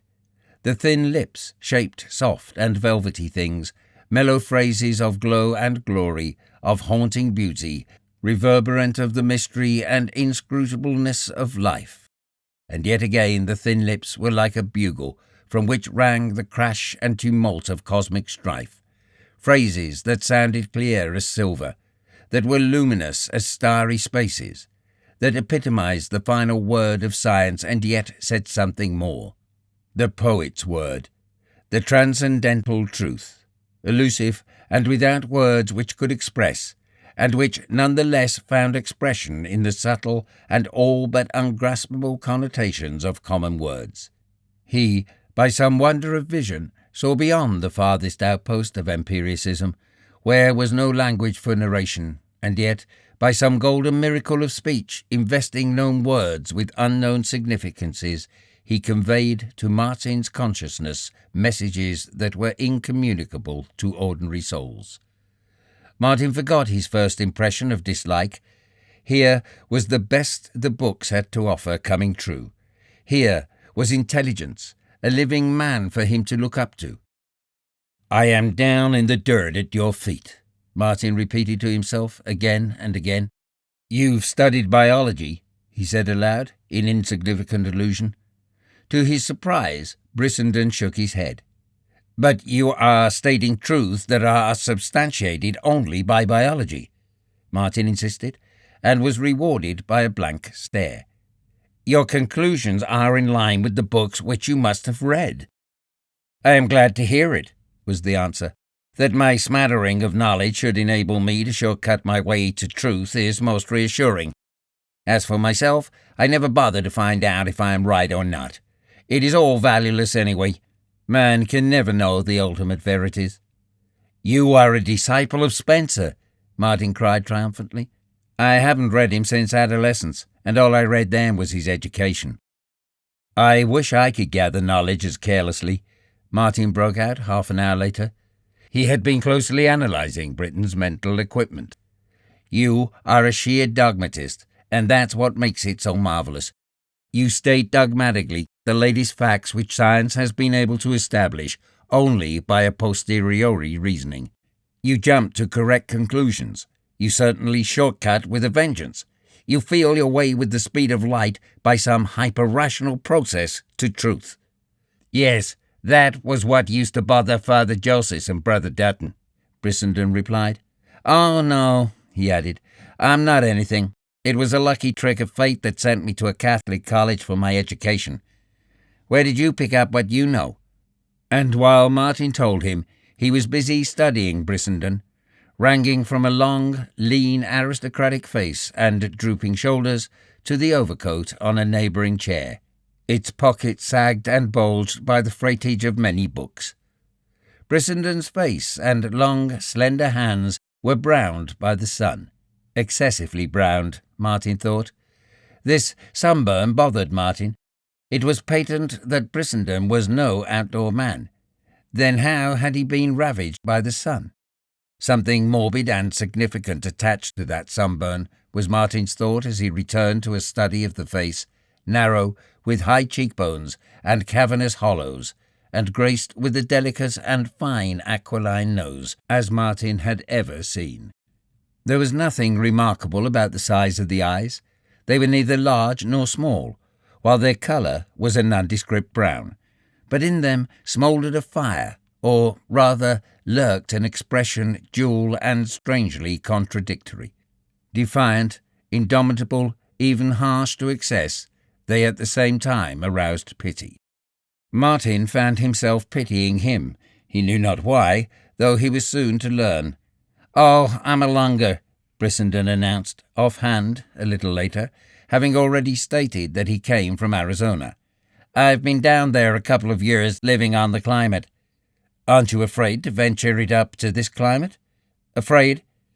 There was no special emphasis of his repetition of Martin's words, but Martin saw in that ascetic face the advertisement that there was nothing of which it was afraid. The eyes had narrowed till they were eagle-like, and Martin almost caught his breath as he noted the eagle beak with its dilated nostrils, defiant, assertive, aggressive. Magnificent was what he commented to himself, his blood thrilling at the sight. Aloud he quoted, "Under the bludgeoning of chance, my head is bloody but unbowed." "You like Henley?" Brissenden said, his expression changing swiftly to large graciousness and tenderness. "Of course, I couldn't have expected anything else of you. Henley, a brave soul. He stands out among contemporary rhymesters, magazine rhymesters, as a gladiator stands out in the midst of a band of eunuchs." "You don't like the magazines?" Martin softly impeached. "Do you?" was snarled back at him so savagely as to startle him. I write, or rather try to write, for the magazines," Martin faltered. "That's better," was the mollified rejoinder. "You try to write, but you don't succeed. I respect and admire your failure. I know what you write. I can see it with half an eye, and there's one ingredient in it that shuts it out of the magazines. It's guts, and magazines have no use for that particular commodity. What they want is wish-wash and slush, and God knows they get it, but not from you." "I'm not above hack work," Martin contended. "On the contrary," Brissenden paused and ran an insolent eye over Martin's objective poverty, passing from the well-worn tie and the sore-edged collar to the shiny sleeves of the coat and on to the slight fray of one cuff, winding up and dwelling upon Martin's sunken cheeks. "On the contrary, hack work is above you, so far above you that you can never hope to rise to it. Why, man, I could insult you by asking you to have something to eat." Martin felt the heat in his face of the involuntary blood, and Brissenden laughed triumphantly. "A full man is not insulted by such an invitation," he concluded. "You are a devil," Martin cried irritably. "Anyway, I didn't ask you. You didn't dare. Oh, I don't know about that. I invite you now." Brissenden half rose from his chair as he spoke, as if with the intention of departing to the restaurant forthwith. Martin's fists were tight-clenched, and his blood was drumming in his temples. "Bosco, he eats 'em alive, Brissenden exclaimed, imitating the spieler of a locally famous snake-eater.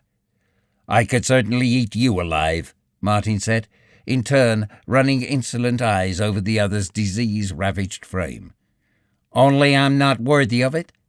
"On the contrary," Martin considered, "because the incident is not worthy." He broke into a laugh, hearty and wholesome. "I confess you made a fool of me, Brissenden. That I am hungry, and you are aware of it, are only ordinary phenomena, and there's no disgrace. You see, I laugh at the conventional little moralities of the herd, then you drift by, say a sharp, true word, and immediately I am the slave of the same little moralities." "You were insulted," Brissenden affirmed. "I certainly was, a moment ago. The prejudice of early youth, you know. I learned such things then, and they cheapen what I have since learned. They're skeletons in my particular closet. But you've got the door shut on them now." "I certainly have." "Sure?" "Sure."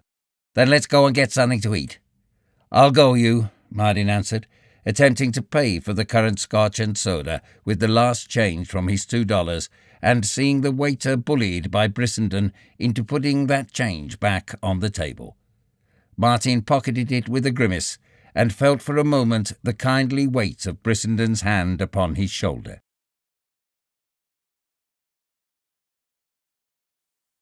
Chapter 32. Promptly the next afternoon, Maria was excited by Martin's second visitor. But she did not lose her head this time, for she seated Brissenden in her parlour's grandeur of respectability. "Hope you don't mind my coming," Brissenden began. No, not at all," Martin answered, shaking hands and waving him to the solitary chair, himself taking to the bed. "But how did you know where I lived?" "Called up the Morses. Miss Morse answered the phone, and here I am." He tugged at his coat pocket and flung a thin volume on the table. "There's a book by a poet. Read it and keep it." And then, in reply to Martin's protest, "What have I to do with books? I had another hemorrhage this morning. Got any whiskey? No, of course not. Wait a minute." He was off and away. Martin watched his long figure go down the outside steps and, on turning to close the gate, noted with a pang the shoulders, which had once been broad, drawn in now over the collapsed ruin of the chest. Martin got 2 tumblers and fell to reading the book of verse, Henry Vaughan Marlowe's latest collection. "No Scotch," Brissenden announced on his return. "The beggar sells nothing but American whiskey, but there's a quart of it." "I'll send one of the youngsters for lemons, and we'll make a toddy," Martin offered. "I wonder what a book like that will earn Marlowe," he went on, holding up the volume in question. "Possibly $50, came the answer.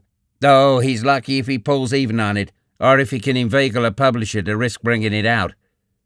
"Then one can't make a living out of poetry?" Martin's tone and face alike showed his dejection. "Certainly not. What fool expects to? Out of rhyming, yes.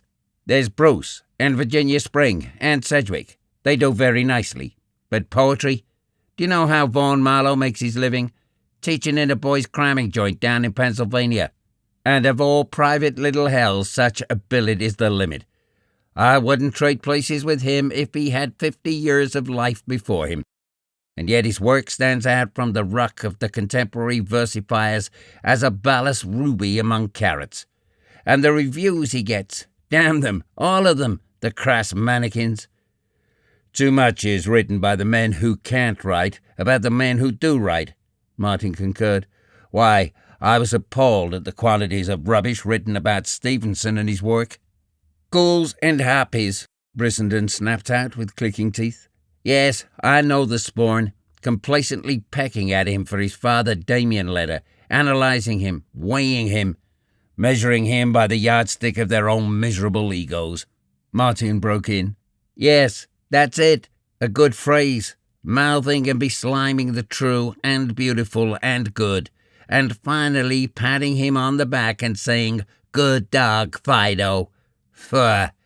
The little chattering doors of men, Richard Realf called them the night he died. Pecking at stardust," Martin took up the strain warmly, "at the meteoric flight of the mastermen. I once wrote a squib on them. The critics, or the reviewers, rather." "Let's see it," Brissenden begged eagerly. So Martin unearthed a carbon copy of Stardust, and during the reading of it, Brissenden chuckled, rubbed his hands, and forgot to sip his toddy. "Strikes me you're a bit of a stardust yourself, flung into a world of cowled gnomes who cannot see," was his comment at the end of it. "Of course, it was snapped up by the first magazine." Martin ran over the pages of his manuscript book. "It has been refused by 27 of them." Brissenden essayed a long and hearty laugh, but broke down in a fit of coughing. "Say, you needn't tell me you haven't tackled poetry," he gasped. "Let me see some of it." "Don't read it now," Martin pleaded. "I want to talk with you. I'll make up a bundle and you can take it home." Brissenden departed with the Love Cycle and the Perry and the Pearl, returning next day to greet Martin with, "I want more." Not only did he assure Martin that he was a poet, but Martin learned that Brissenden also was one. He was swept off his feet by the other's work, and astounded that no attempt had been made to publish it. "A plague on all their houses," was Brissenden's answer to Martin's volunteering to market his work for him. Love beauty for its own sake, was his counsel, and leave the magazines alone. Back to your ships and your sea. That's my advice to you, Martin Eden. What do you want in these sick and rotten cities of men? You are cutting your throat every day. You're wasting them trying to prostitute beauty to the needs of magazinedom. What was it you quoted me the other day? Oh, yes. Man, the latest of the ephemera. Well, what do you, the latest of the ephemera, want with fame? If you got it, it would be poison to you. You are too simple, too elemental, and too rational by my faith to prosper on such pap. I hope you never do sell a line to the magazines. Beauty is the only master to serve. Serve her and damn the multitude. Success? What in hell's success if it isn't right there in your Stevenson sonnet, which outranks Henley's apparition in that love cycle in those sea poems? It is not in what you succeed in doing that you get your joy, but in the doing of it. You can't tell me. I know it. You know it. Beauty hurts you. It is an everlasting pain in you, a wound that does not heal, a knife of flame. Why should you palter with magazines? Let beauty be your end. Why should you mint beauty into gold? Anyway, you can't, so there's no use in my getting excited over it. You can read the magazines for 1,000 years, and you won't find the value of one line of Keats. Leave fame and coin alone. Sign away on a ship tomorrow and go back to your sea. Not for fame, but for love, Martin laughed. Love seems to have no place in your cosmos. In mine, beauty is in the handmaiden of love. Brissenden looked at him pityingly and admiringly. You are so young, Martin boy, so young. You will flutter high, but your wings are of the finest gauze, dusted with the fairest pigments. Do not scorch them. But of course you have scorched them already. It required some glorified petticoat to account for that love cycle, and that's the shame of it. It glorifies love as well as the petticoat, Martin laughed. The philosophy of madness, was the retort. So have I assured myself when wandering in the hashish dreams. But beware, these bourgeois cities will kill you. Look at that den of traitors where I met you. Dry rot is no name for it. One can't keep his sanity in such an atmosphere. It's degrading. There's not one of them who is not degrading. Man and woman, all of them animated stomachs guided by the high intellectual and artistic impulses of clams. He broke off suddenly and regarded Martin. Then, with a flash of divination, he saw the situation. The expression on his face turned to wondering horror. And you wrote that tremendous love cycle to her, that pale, shriveled female thing? The next instant, Martin's right hand had shot to a throttling clutch on his throat, and he was being shaken till his teeth rattled. But Martin, looking into his eyes, saw no fear there, naught but a curious and mocking devil. Martin remembered himself and flung Brissenden by the neck sidelong upon the bed, at the same moment releasing his hold. Brissenden panted and gasped painfully for a moment, then began to chuckle. You had made me eternally your debtor had you shaken out the flame, he said. My nerves are on hair-trigger these days, Martin apologized. Hope I didn't hurt you. Here, let me fix you a fresh toddy. Ah, you young Greek, Brissenden went on. I wonder if you take just pride in that body of yours. You are devilish strong. You are a young panther, a lion cub. Well, it is you who must pay for that strength. What do you mean? Martin asked, curiously, passing Aim a glass. Here, down this and be good. Because, Brissenden sipped his toddy and smiled appreciation of it. Because of the women. They will worry you until you die, as they have already worried you. Or else I was born yesterday. Now there's no use in you choking me. I'm going to have my say. This is undoubtedly your calf love, but for beauty's sake, show better taste next time. What under heaven do you want with the daughter of the bourgeoisies? Leave them alone. Pick out some great, wanton flame of a woman who laughs at life and jeers at death and loves one while she may. There are such women. and they will love you just as readily as any pusillanimous product of bourgeois sheltered life." "Pusillanimous?" Martin protested. "Just so, pusillanimous, prattling out little moralities that have been prattled into them, and afraid to live life. They will love you, Martin, but they will love their little moralities more. What you want is the magnificent abandon of life, the great free souls, the blazing butterflies, and not the little grey moths. Oh, you will grow tired of them too, of all the female things, if you are unlucky enough to live. But you won't live. You won't go back to your ships and sea. Therefore you'll hang around these pest holes of cities until your bones are rotten, and then you'll die." "You can lecture me, but you can't make me talk back," Martin said. "After all, you have but the wisdom of your temperament, and the wisdom of my temperament is just as unimpeachable as yours." They disagreed about love and the magazines and many things, but they liked each other, and on Martin's part it was no less than a profound liking. Day after day they were together, if for no more than the hour Brissenden spent in Martin's stuffy room. Brissenden never arrived without his quart of whisky, and when they dined together downtown, he drank scotch and soda throughout the meal. He invariably paid the way for both, and it was through him that Martin learned the refinements of food, drank his first champagne, and made acquaintance with Rhenish wines. But Brissenden was always an enigma. With the face of an ascetic, he was, in all the failing blood of him, a frank voluptuary. He was unafraid to die, bitter and cynical of all the ways of living, and yet, dying, he loved life, to the last atom of it. He was possessed by a madness to live, to thrill, to squirm my little space in the cosmic dust whence I came, as he phrased it once himself. He had tampered with drugs and done many strange things in quest of new thrills, new sensations. As he told Martin, he had once gone 3 days without water, had done so voluntarily in order to experience the exquisite delight of such a thirst assuaged. Who or what he was, Martin never learned. He was a man without a past, whose future was the imminent grave, and whose present was a bitter fever of living.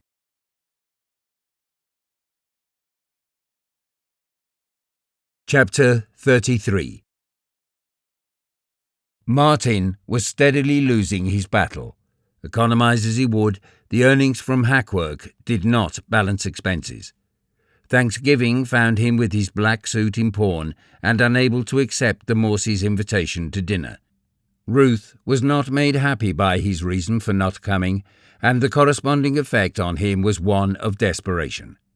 He told her that he would come, after all, that he would go over to San Francisco, to the Transcontinental office, collect the $5 due him, and with it redeem his suit of clothes. In the morning he borrowed 10 cents from Maria. He would have borrowed it by preference from Brissenden, but that erratic individual had disappeared. 2 weeks had passed since Martin had seen him, and he vainly cudgelled his brains for some cause of offence.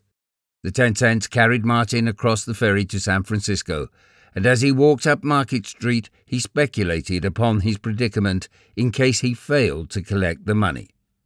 There would then be no way for him to return to Oakland, and he knew no one in San Francisco from whom to borrow another 10 cents.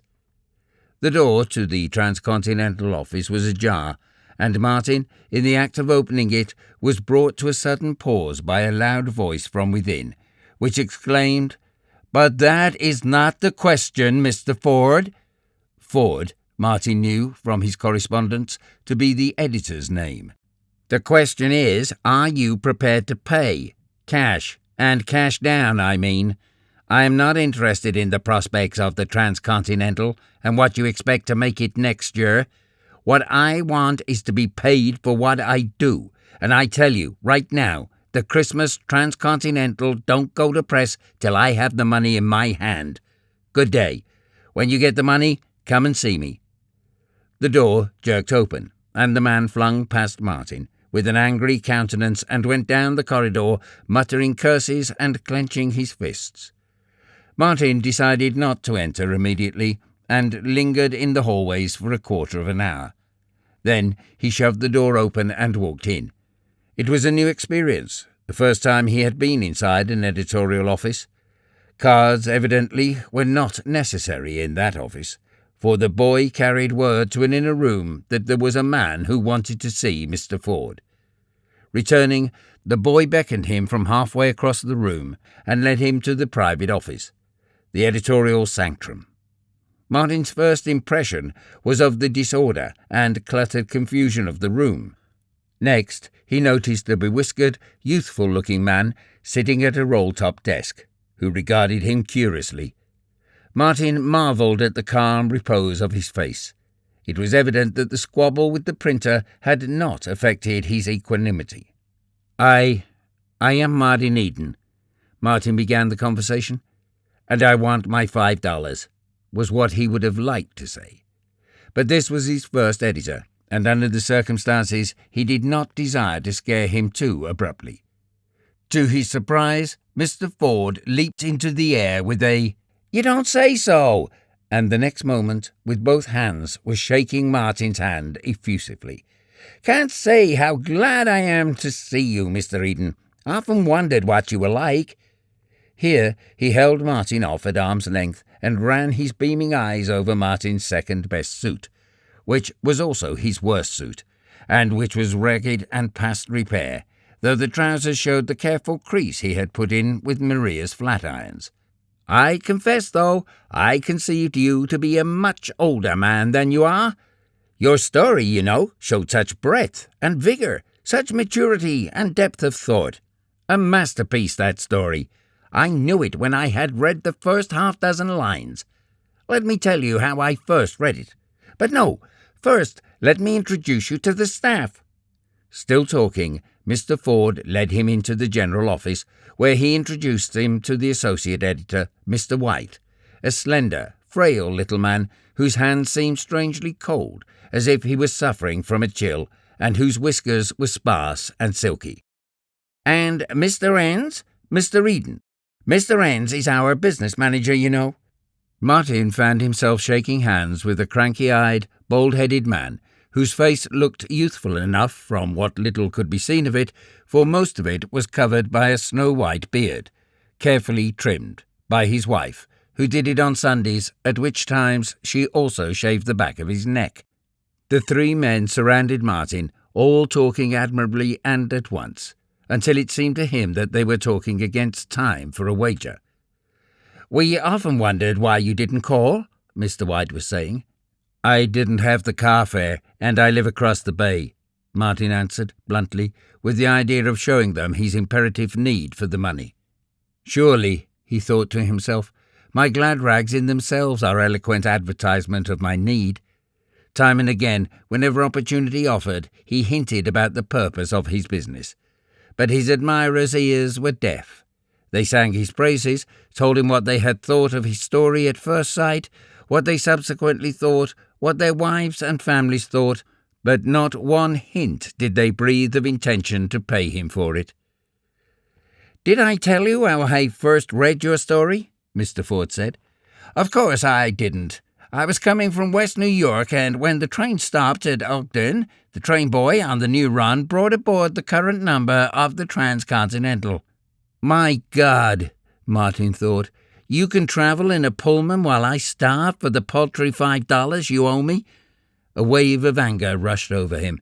The wrong done him by the Transcontinental loomed colossal, for strong upon him were all the dreary months of vain yearning, of hunger and privation, and his present hunger awoke and gnawed at him, reminding him that he had eaten nothing since the day before, and little enough then. For the moment he saw red. These creatures were not even robbers. They were sneak thieves. By lies and broken promises they had tricked him out of his story. Well, he would show them, and a great resolve surged into his will to the effect that he would not leave the office until he got his money. He remembered, if he did not get it, that there was no way for him to go back to Oakland. He controlled himself with an effort, but not before the wolfish expression of his face had awed and perturbed them. They became more voluble than ever. Mr. Ford started anew to tell how he had first read The Ring of Bells, and Mr. Enns, at the same time, was striving to repeat his niece's appreciation of The Ring of Bells, said niece being a schoolteacher in Alameda. "I'll tell you what I came for," Martin said finally, "to be paid for that story all of you like so well. $5, I believe, is what you promised me would be paid on publication." Mr. Ford, with an expression on his mobile features of immediate and happy acquiescence, started to reach for his pocket, then turned suddenly to Mr. Enns and said that he had left his money at home. That Mr. Enns resented this was patent, and Martin saw the twitch of his arm as if to protect his trousers pocket. Martin knew that the money was there. "I'm sorry," said Mr. Enns, "but I paid the printer not an hour ago, and he took my ready change.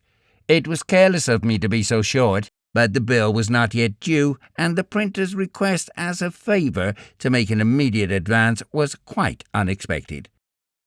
Both men looked expectantly at Mr. White, but that gentleman laughed and shrugged his shoulders.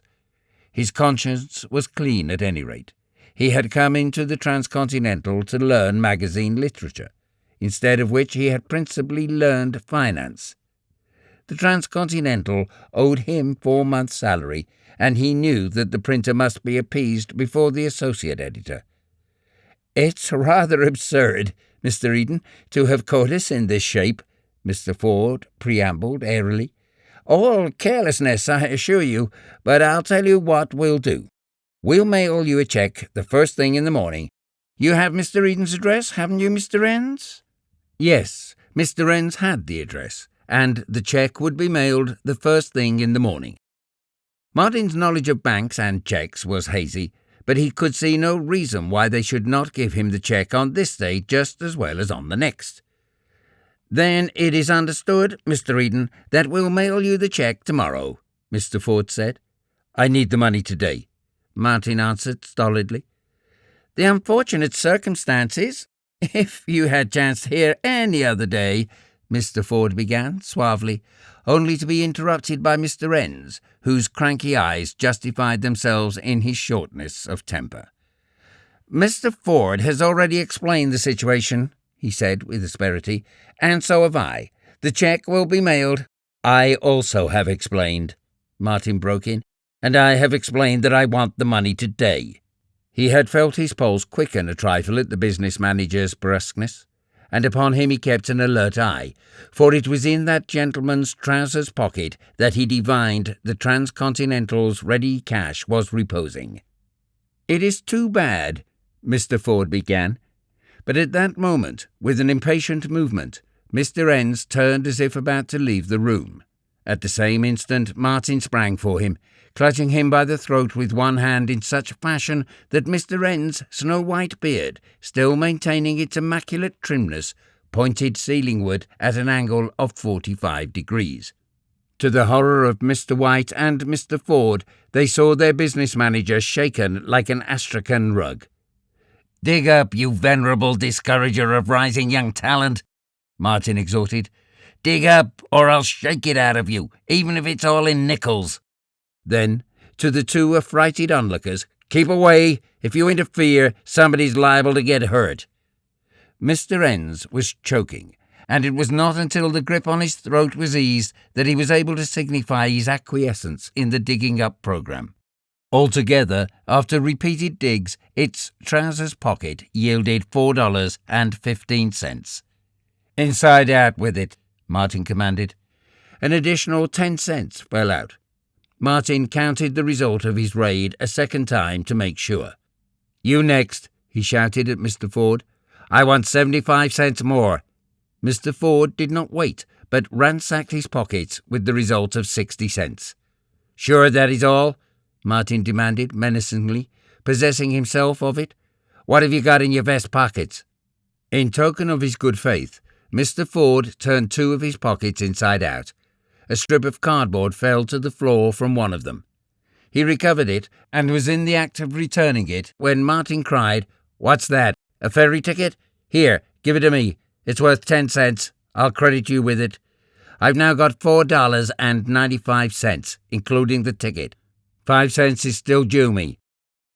He looked fiercely at Mr. White and found that fragile creature in the act of handing him a nickel. "Thank you," Martin said, addressing them collectively. "I wish you a good day." "Robber!" Mr. N snarled after him. "Sneak thief!" Martin retorted, slamming the door as he passed out. Martin was elated. So elated that when he recollected that the Hornet owed him $15 for the Perry and the Pearl, he decided forthwith to go and collect it. But the Hornet was run by a set of clean-shaven, strapping young men, frank buccaneers who robbed everything and everybody, not excepting one another. After some breakage of the office furniture, the editor, an ex-college athlete, ably assisted by the business manager, an advertising agent, and the porter, succeeded in removing Martin from the office and in accelerating, by initial impulse, his descent of the first flight of stairs. "Come again, Mr. Eden. Glad to see you any time," they laughed down at him from the landing above. Martin grinned as he picked himself up. "Phew," he murmured back. "The transcontinental crowd were nanny goats, but you fellas are a lot of prize fighters." More laughter greeted this. "I must say, Mr. Eden," the editor of the Hornet called down, "that for a poet you can go some yourself. Where did you learn that right cross, if I may ask?" "Where you learned that half Nelson," Martin answered. "Anyway, you're gonna have a black eye." "I hope your neck doesn't stiffen up," the editor wished solicitously. "What do you say we all go out and have a drink on it? Not the neck, of course, but the little roughhouse." "I'll go you if I lose," Martin accepted, and robbers and robbed drank together, amicably agreeing that the battle was to the strong and that the $15 for the Perry and the Pearl belonged by right to the Hornet's editorial staff.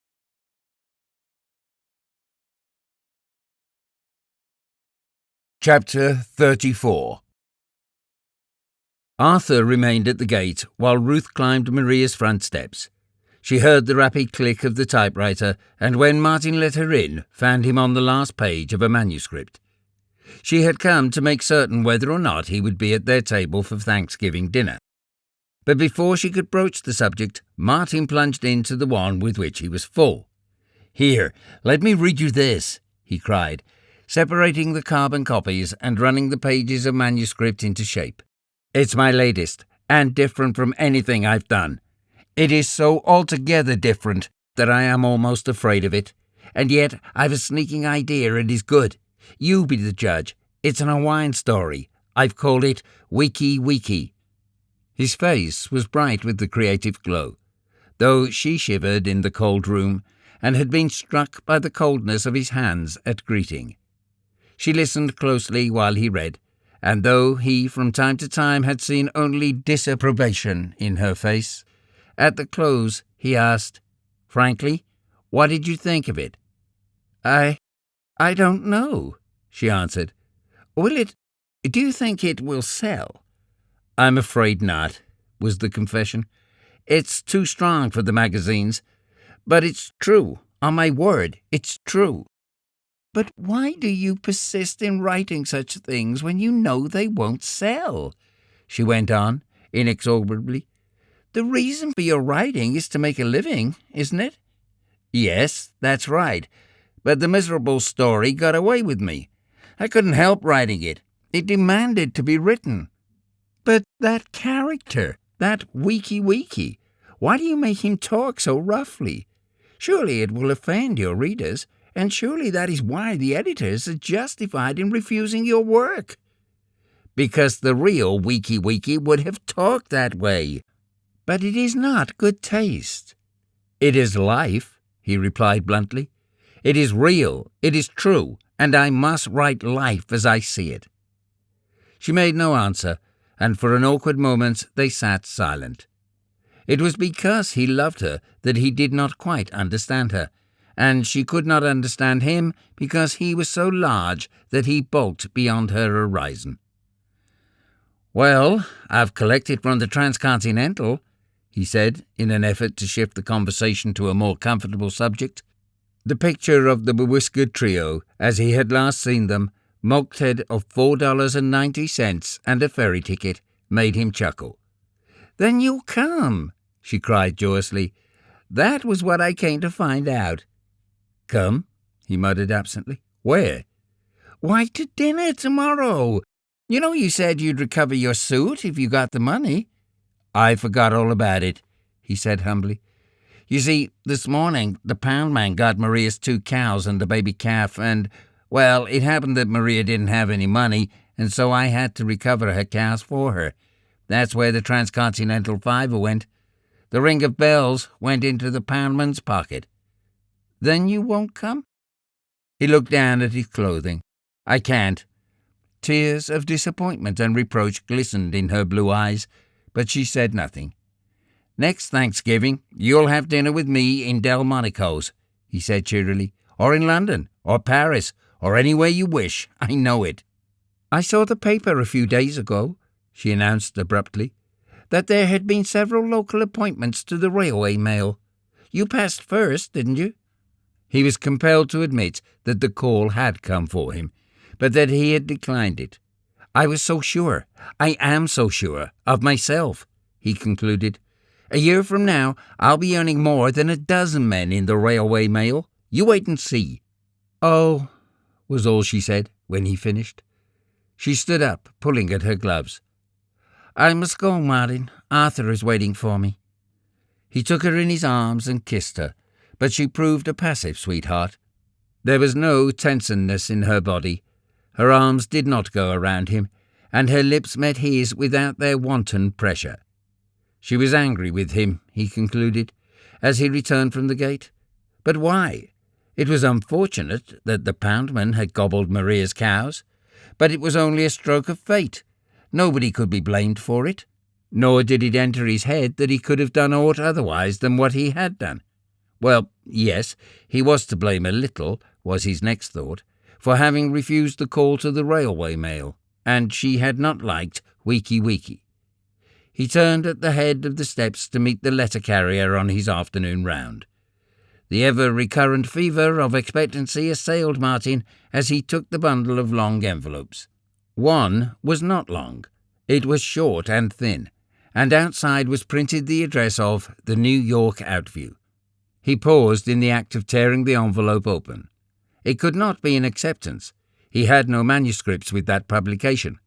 Perhaps his heart almost stood still at the wild thought.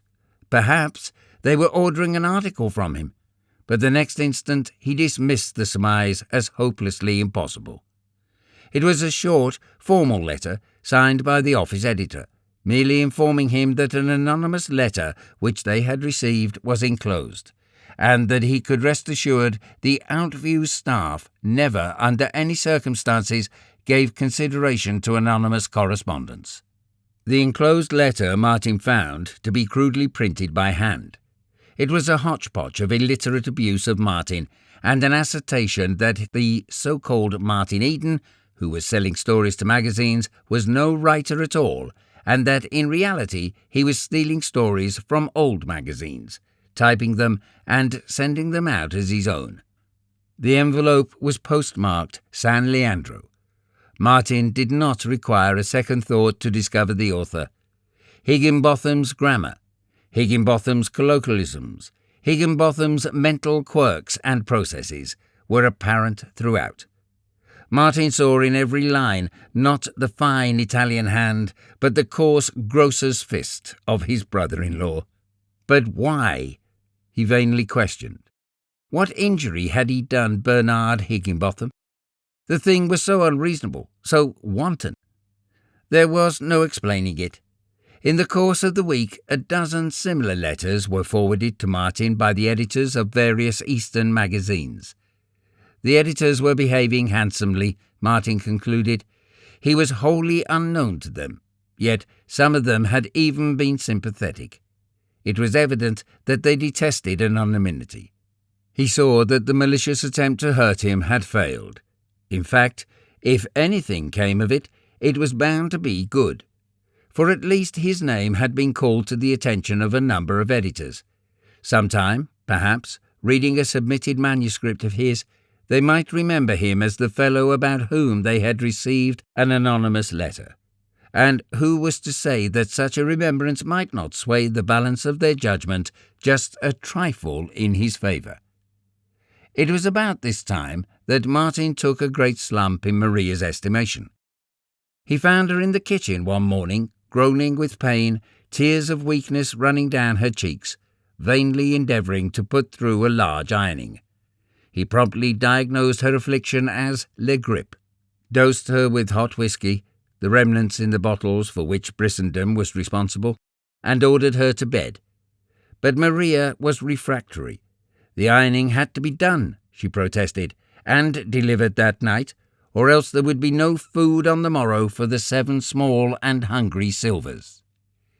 To her astonishment, and it was something that she never ceased from relating to her dying day, she saw Martin Eden seize an iron from the stove and throw a fancy shirtwaist on the ironing board.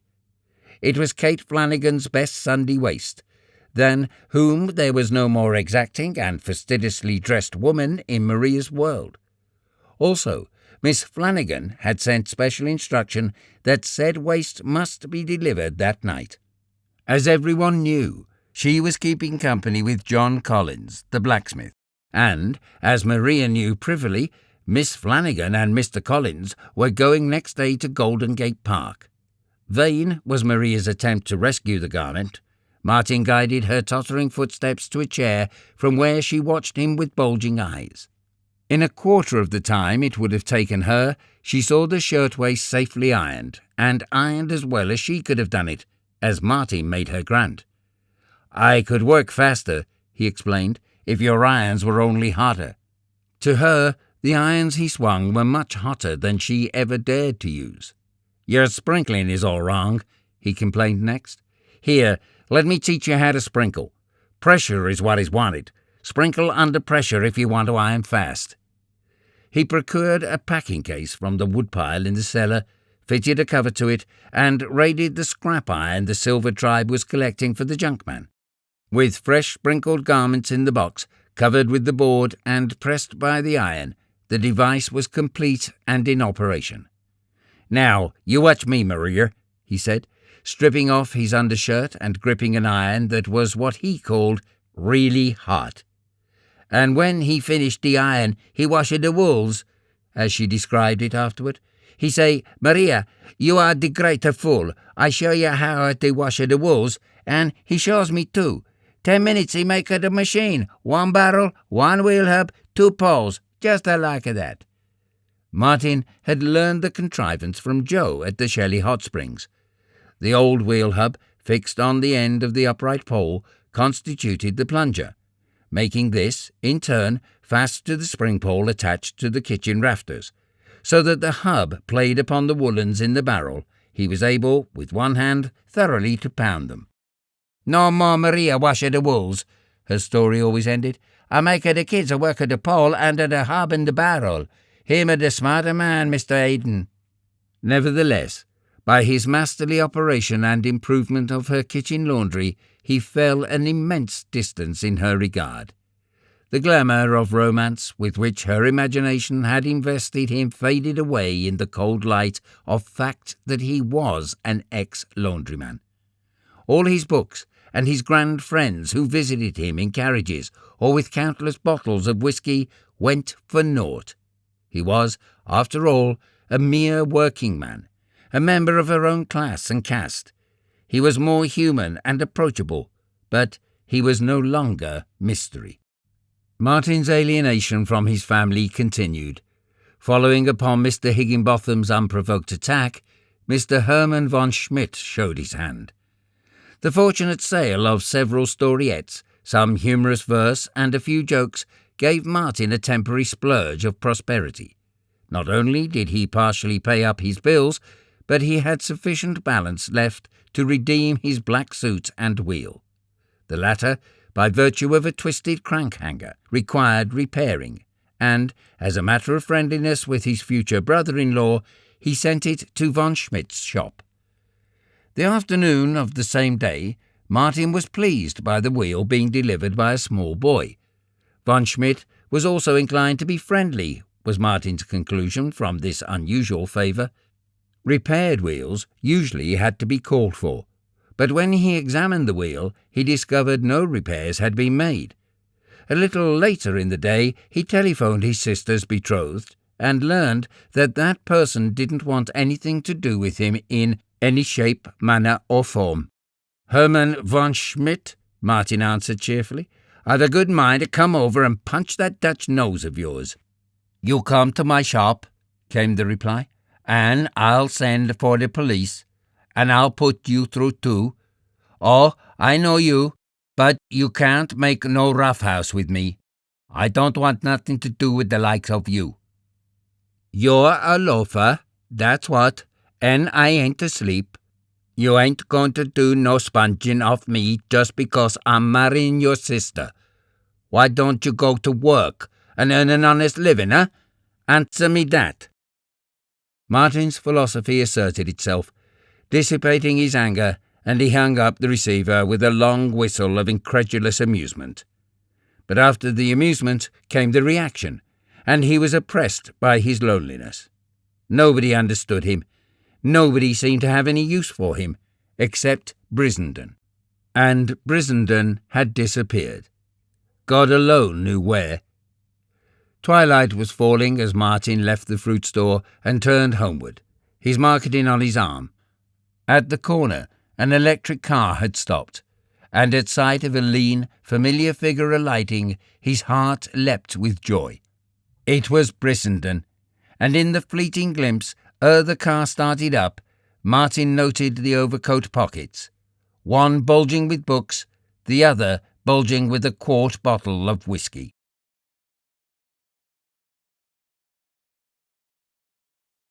Chapter 35. Brissenden gave no explanation of his long absence, nor did Martin pry into it.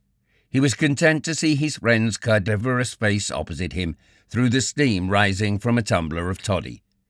"I too have not been idle," Brissenden proclaimed, after hearing Martin's account of the work he had accomplished.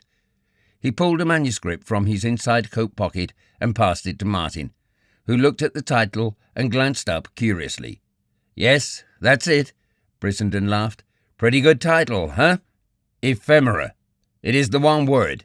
And you're responsible for it, what of your man, who is always the erected, the vitalized, inorganic, the latest of the ephemera, the creature of temperature strutting his little space on the thermometer. It got into my head, and I had to write it to get rid of it. Tell me what you think of it." Martin's face, flushed at first, paled as he read on. It was perfect art. Form triumphed over substance, if triumph it could be called, where the last conceivable atom of substance had found expression in so perfect construction as to make Martin's head swim with delight, to put passionate tears into his eyes, and to send chills creeping up and down his back. It was a long poem of 600 or 700 lines, and it was a fantastic, amazing, unearthly thing. It was terrific, impossible, and yet there it was, scrawled in black ink across the sheets of paper. It dealt with man and his soul gropings in their ultimate terms, plumbing the abyss of space for the testimony of remotest suns and rainbow spectrums. It was a mad orgy of imagination, wassailing in the skull of a dying man who half sobbed under his breath and was quick with the wild flutter of fading heartbeats. The poem swung in majestic rhythm to the cool tumult of interstellar conflict, to the onset of starry hosts, to the impact of cold suns and the flaming up of nebula in the darkened void. And through it all, unceasing and faint, like a silver shuttle, ran the frail, piping voice of man, a querulous chirp amid the screaming of planets and the crash of systems. "There is nothing like it in literature," Martin said.